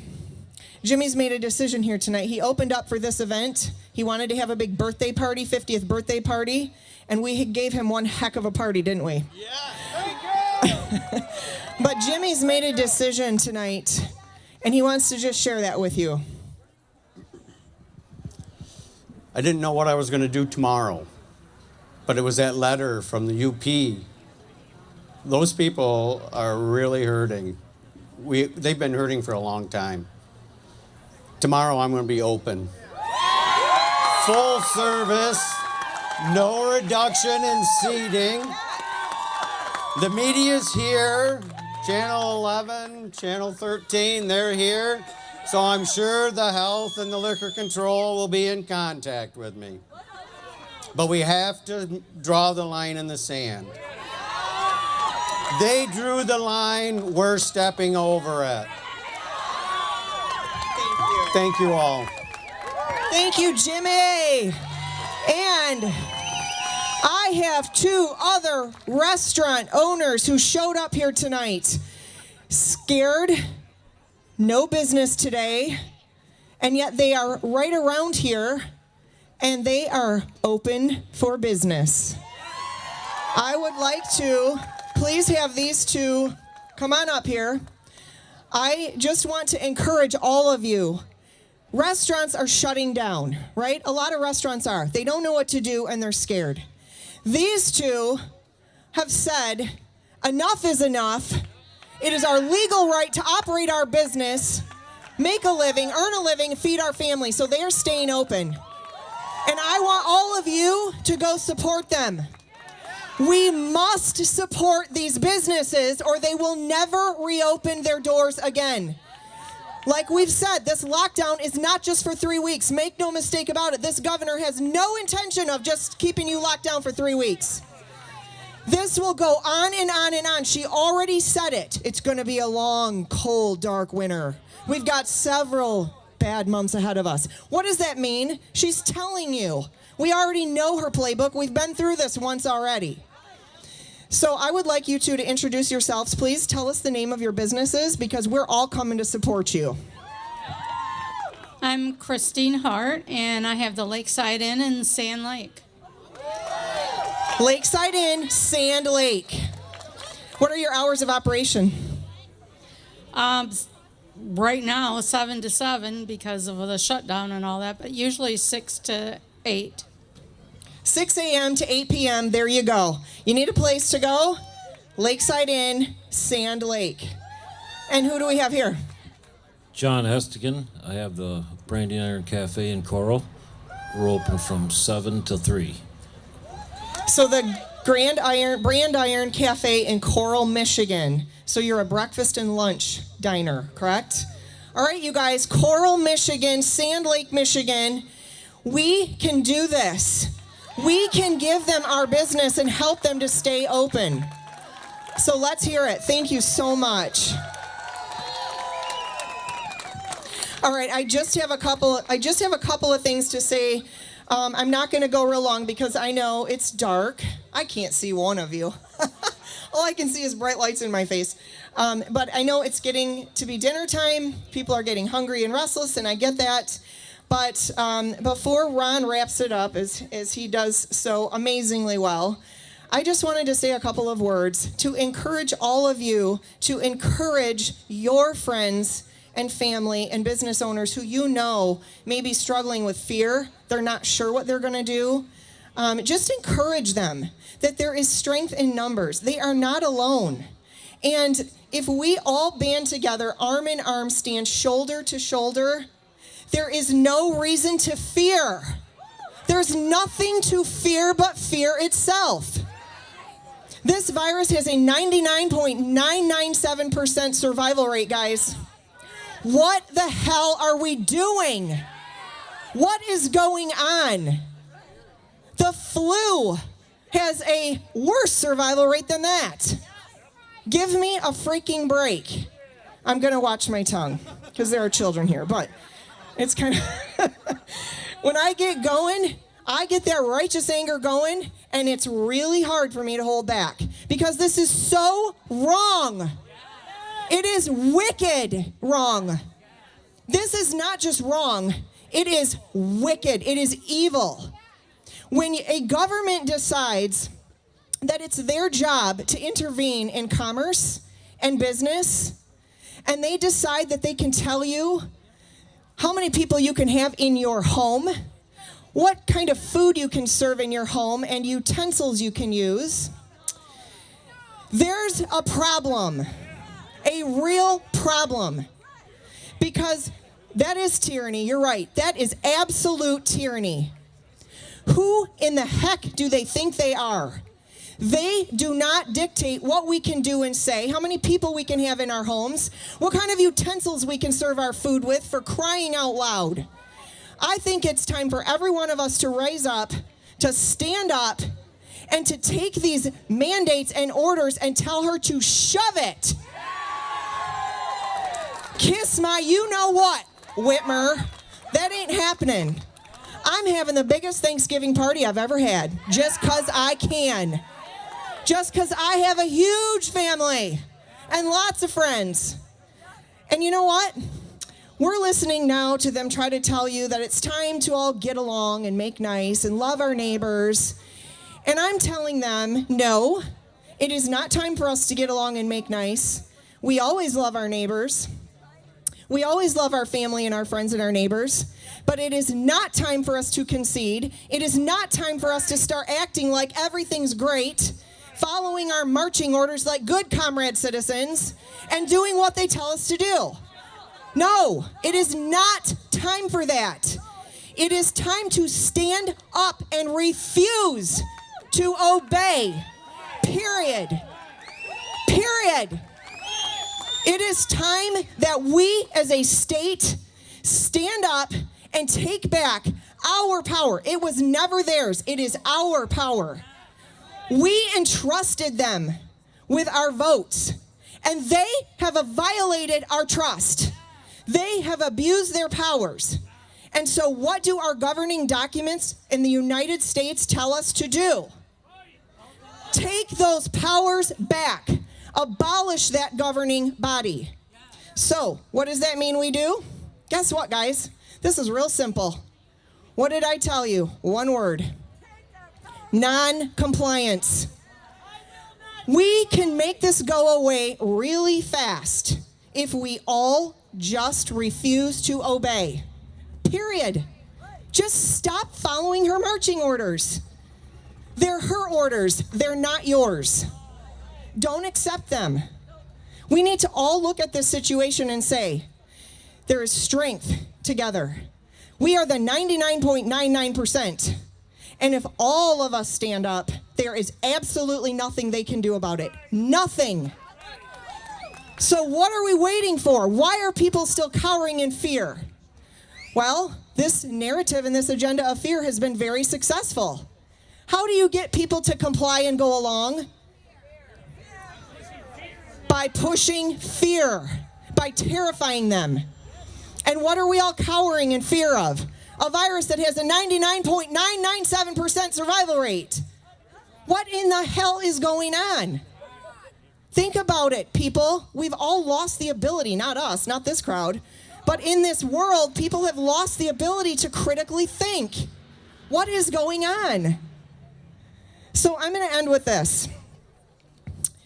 It is our duty. I'm not asking you. I am telling you. It is your duty, according to our governing documents, the Declaration of Independence, because our elected officials have violated their oath of office. They swear an oath of office to uphold the Constitution of the United States, and they have violated that oath. Therefore, it is your duty to spread this message, to share this message, and to refuse to obey. Non-compliance is the way we can end this real fast. So it is our duty now to stand up. And I will be honest with you, because I'm a little bit of an impatient person, if you didn't notice. I've always been a little bit impatient, but these days I've gotten very impatient. And I am a little bit impatient. I love the support and I love you all, but I've gotten a little bit impatient with feeling like I'm standing arm in arm with Ron. I'm standing with Garrett. I'm standing with the leadership team. But I'm tired of standing and speaking and not feeling like we're getting a lot of response. Where are the rest of the citizens and patriots? Stand up. Michigan. I'm not asking you, I'm telling you, it is your civic duty and responsibility as Americans, as Michiganders. So please spread this message. We can only stand solo for so long. But if we all stand, there's absolutely nothing they can do about it, and we will end this real fast. All right? That's my message to you tonight. Not asking, telling. From a real impatient girl. All right. I love you guys. And I want to introduce Ron Armstrong back to the stage. Ron has a way of bringing it home. So here we go. Ron Armstrong. Thanks, Tammy. I got to tell you, what an incredible executive director. And we had no idea when we hired her of all of her great ability and understanding when it came to PPEs, and realizing that we had an expert that was beyond anything. What you're hearing from doctors and from politicians is just simply not true. And it's important for us to get the truth. And you know, if you look at our Stand Up Michigan, what you see there is the 3 pillars. It's care, inform, and activate. Our important parts of this, as we created this strategy months and months ago, before all the shutdowns became as extended as they were, and that is to care for people where they are. And when you read these letters tonight, when you heard the stories, you realized that the important thing for all of us is to care for those that are in your community. One thing that we talk to you about is we will only recover, we will only stand up, and we will only be victorious through this process and as citizens of America if we begin it one community at a time. We can come from all over the state to have a meeting like this, but if you go back into a community that you're the only one standing up, until we get back together again, we don't accomplish anything. You really have to be the beacon of light now in your community. Meaning we are caring for you here and spreading the word and giving you the courage through the people that stand up. But you have to take this message or share the video. This entire thing has been recorded and will be on our YouTube channel to be able to share with people. The lives that I do, how many of you watch the lives? Yeah, I have to hear you because I can't see you. Okay. So, you know, it was months ago, I'm going to say 4 or 5 months ago, I mentioned I go back to, how many of you listen to Rush Limbaugh? Okay. So I'm going to say it was 20 years ago or so, I heard Rush talk and said he used to always try and make notes and he gets ready for his day, and then he realized, he said, I don't know, it was 20-some years ago, that he never follows his notes anyway, but he always created them and he never followed them. And, you know, it told me it's the same thing, you know, when you're given a calling, when you have a spirit within you, you can't use notes. They don't work. Whatever I write, I get up here and go, I got to get rid of that because that's not what I feel like I need to say tonight. And it's the same thing when I do my lives. It's whatever it is. Yes, I have topics because I listen and to all that you send to us. Believe me, I do read and see the comments. If you join the locals, I look at the comments. I listen to you when you send the emails and say, I feel like I'm alone. I feel like I don't know what to do. Do you have an answer for this? Why is it that the legislature isn't standing up? Why is it that they're not doing more? Why is it they haven't arrested her? I mean, I hear everything, and so I have to try and answer as much as I can. I can tell you, as I mentioned in my lives, that I hear a lot of things, and I have a lot of communications with these people that I can't share everything that I hear, but I can tell you that in a lot of ways, again, certain legislators are standing up a lot more than you hear in the media and that you read. If you were one-on-one with them, you'd understand that they do indeed care. They are Christian people, and they do believe a lot more, but the media does ask them questions to get them to answer them in a way that they can put it in the press and separate and divide us. They like that. Understand the Democrats, and when I say the Democrats, the liberals, they don't like each other much at all, but they all stand together to destroy us. But we are very quick to go, you know, they're not conservative enough for us. They're not this for us. Well, I'm not going to vote for them. We got to throw them out. But we have to have a process. We need a process for us to be able to take it to the next level. We have to have a process to get something done in Lansing too. We just can't keep marching on the Capitol steps or showing up at a restaurant. We actually have to have people do it, which means we have to work with them, but we have to work on them. Now, what I'm saying is they are going to be very surprised when we call for you to show up in Lansing the next time. It is going to be in a number that they have never witnessed in the state of Michigan's history. I'm not asking you again. When that message and that call comes, I want hundreds of thousands of people. We had 500,000 of you that signed Unlock Michigan's petitions. 500,000 of you. 60,000 of you circulated those petition sheets. We call those activists. They are willing to stand up in their own community. And if you were willing to stand up in a park and outside of a store and be willing to say, you need to help sign this, we've got to repeal this law, then I know you can drive to Lansing and stand there with us. And as I have said to these legislative leaders, and you might have heard me say it before, but you can either stand in front of us and we will all stand there with you proudly. You can stand alongside us and I can speak on your behalf. Or you can get behind us because we are the people. We are the ones. You only represent us, and if you're not going to represent us, then get behind us. They are getting that message loud and clear, and yes, we're providing them a platform. Not to put them on a pedestal, believe me. We're giving them a platform in order to answer the questions and to get them on record, because so often, whoever they're in the room with is how they talk. I'm tired of them talking this way in front of the CBS camera and then turning around when they get on our platform and saying something different.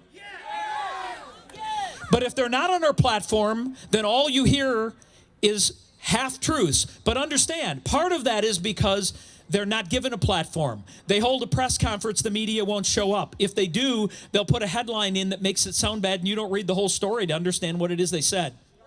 So we continue to give them an opportunity. I talked to one of the legislative leaders a couple of days ago in the evening. I'm going to say 10 o'clock at night. And he had just gotten off the phone, literally as I called, with the President of the United States. Now, we are being looked at, so you understand. Again, this isn't just hyperbole. I'm not just saying this. The entire country, I am on a frontliner call at 3 p.m. every Tuesday afternoon with grassroots leaders from all over this nation. From the Heritage Foundation and from Eagle, from, you can name it, the different organizations. Act for America. All of their grassroots leaders are on this call. And almost every single week they want us from Michigan to speak. Because we have the greatest grassroots movement. We have the most energy. We have the most diverse population of Americans in the entire country. We're getting calls from Austria and Australia and Italy for us to speak on camera, for us to do interviews to be played over there about what we in Michigan and what we as Stand Up Michigan people. And look, I am just a voice for you. This isn't about me. It isn't about Stand Up Michigan. That's a brand. It's a brand that people wear proudly because it ties us together as a group of people with emotion. Because I don't know about you, but I don't identify as a Republican. I do not identify as a Democrat. I identify as maybe an independent, but I identify as a conservative, liberal. I mean, you can call me whatever you want, but I stand for what our founding fathers meant for us to stand for, and that's individual rights and liberty.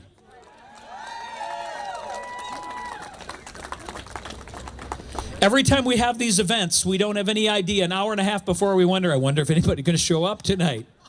Do we not? I mean, there might be 150 people coming. And the next thing you know, like Traverse City, there's 5,000. And they traveled from everywhere with their American flags because they have nowhere else to get with a like-minded group of people. But it really is important right now. We have about 70,000 of you on an email list.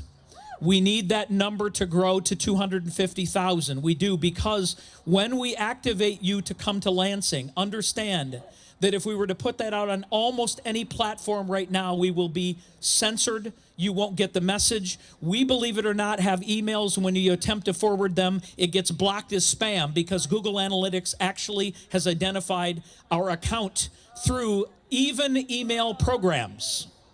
They do not want us to collectively be able to speak, because if we spoke in big enough numbers, the governor would know, and Nessel would know, and Benson would know, and George Soros would know that he has nothing over us. Because as I said in my live last night, part 2, if you have to watch this one part of it, as we were censored and knocked out by Facebook,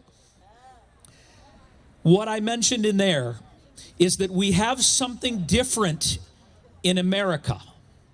And the rest of the world and the New World Order and the reset with Trudeau from Canada and from people that talk over there simply isn't going to happen or work in America. I used to say, in the 1980s, on the opening day of deer season, there were 700,000 high-powered rifles in the woods of Michigan. And I can promise you, if George Soros thinks he's going to come here, he's got another thing coming. Because that Second Amendment right will happen quicker than you've ever imagined. We believe and have faith that we're going to be delivered from this.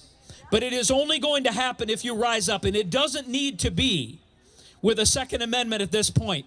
But they might as well know, if they think they're going to shut up our voices and they're going to stop us from coming together and speaking together and assembling together and free speech, we are going to find a way to speak together. But it is only going to be accomplished of what we need to do in this country, and it starts here, is going to be if you spread this word and this message to everyone you know. When you get these emails, you have to forward them to your list and get them to join. Don't just do it when we've lost the ability to touch each other. You have to do it before we reach that point. I don't want to have to reach that point. What I'm saying is they're going to push us to a point where that's going to be our only solution. And by the way, our founding fathers gave it to us for that very reason.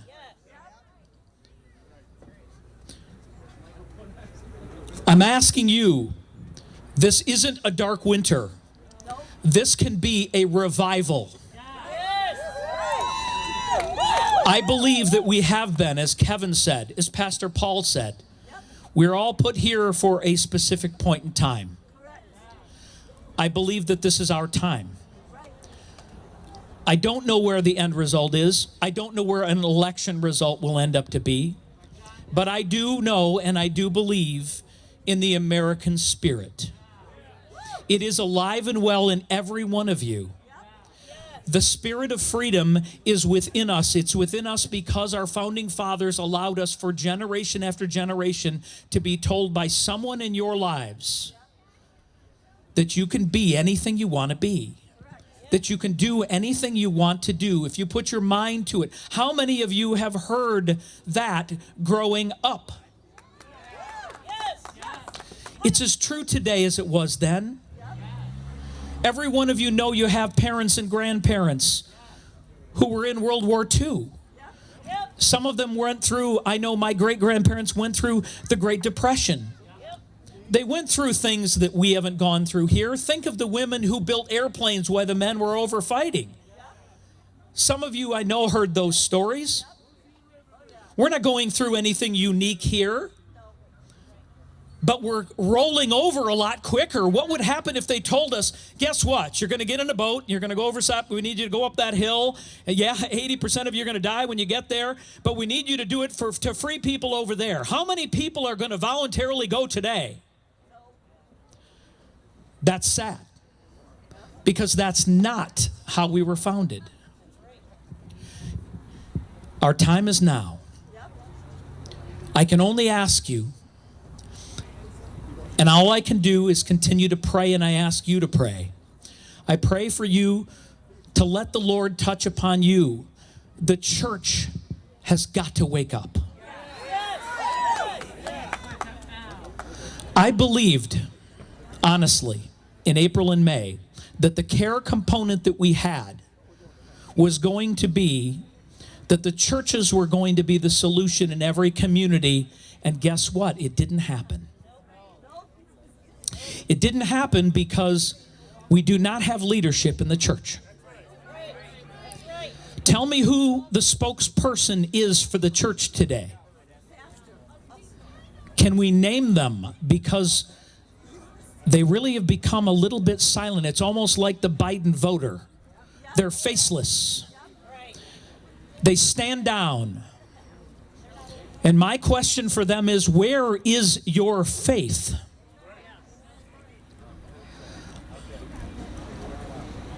There were a lot of people, a lot of senior citizens that were home alone, isolated throughout the early months of this process. And not even their church was there for them. They closed down. As they began opening up, they opened slowly. Well, we're not really sure. We don't know if they'll come or not. That's not the point of a church. The church is to open your doors no matter what and to reach out to the people wherever they are. Stand Up Michigan said, we're here to be your voice. We're here to share with you and connect with you and to provide you a link to the resources in your community. And my question is, where are those resources and leaders in your community? So I need you that are representative of your churches to get the backbone for your own church. I talked to Scott Christmas here. It's the same thing. They were quickly go, I guess we got to shut down. They told us we got to shut down. I guess we'll close church again. No, we're not going to close our churches. It's the one place, by the way, it's the one place we go and you can fellowship and you can pray. And that's where we get the strength to go on for the next week. And all I would say to you in closing is that these next few months are going to be a turning point in our country. We do not know what the results are going to be in this election, do we? No matter what we think we know, we may not know all the facts. I know you don't know all the facts. I know more than you do, but the question is, will the media will allow it? Will the government do this? We just don't know. But it isn't going to change who knows the answer, who knows how this story ends, because God knows. We're going through a battle right now, and I ask you to get a part of the battle with me. These American flags represent a stronger piece of America. And the people going by beeping their horns are because they believe with us. We only hope they'll stand up with us. But if not, we're going to stand up for them. So go back and talk to your restaurants. Talk to your one other thing. Over here you saw a sign. Might be gone now. I've been meeting with, I had a conference call with the owners of the bowling centers throughout the state of Michigan on Friday. This conference call included both associations of the bowling groups. It represents over 300 bowling centers across the state of Michigan. By the way, I don't know how in the world you can't think that bowling could be safe. You're on a lane 6 feet away from the one next to you with a group of people you came with, and yet we shut them down. I'm attempting for them to get and stand up together. I was able to speak with them for an hour and a half on a call on Friday afternoon. We had hundreds of them, owners, that joined. I was able to get David Coleman to join and talk about potentially representing them as a group of people. And after I got off the call, an hour later, he called and he said, you wouldn't believe it, but we've knocked it out of the park. There are more and more things saying they're going to stand up because they have to, and they've now called a meeting for Monday morning at 10 a.m. in Lansing. It's going to be held at Scott Lane's over there. And the owners of the centers from around the state of Michigan are coming to meet. They're bringing their checkbooks. They're going to put their money up, and they're going to attempt, we hope, in large numbers to stand up against this tyranny. So there'll be more coming on that soon. But as we close this out and you grab something to eat and stick around, we're going to go inside. We're going to move the music inside also. But we're going to close as we always do with these. we're going to do God Bless the USA together. So stand with me. Wave those flags because other people can see them. Can I get 2 of them to come up here? 2 of those flags, come on up here so people can see them with the lights. All together. If tomorrow all the things are gone I've worked for all my life, and I had to start again with just my children and my wife, I thank my lucky stars that I'm living here today, where the flag still stands for freedom and they can't take that away. Well, I'm proud to be an American, where at least I know I'm free. And I won't forget the men who died, who gave that right to me. And I gladly stand up next to you and defend her still today. For there ain't no doubt I love this land. God bless the USA.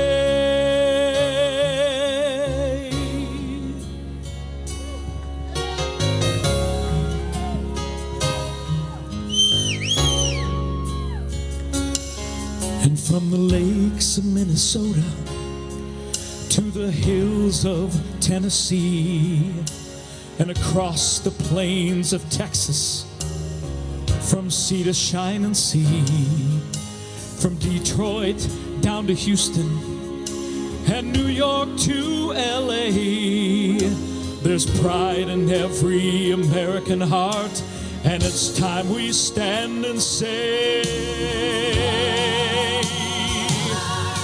well, I'm proud to be an American, where at least I know I'm free. And I won't forget the men who died, who gave that right to me. And I gladly stand up next to you and defend her still today. For there ain't no doubt I love this land. God bless the USA.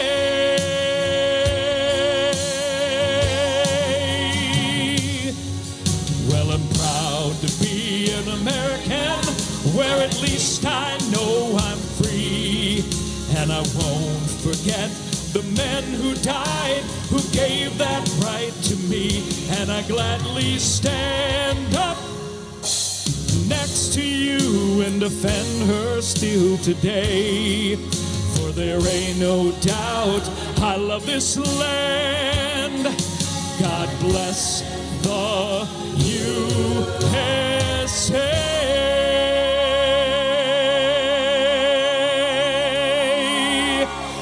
Stand up, Michigan! Enjoy the evening. Thank you for coming. And remember, spread the word.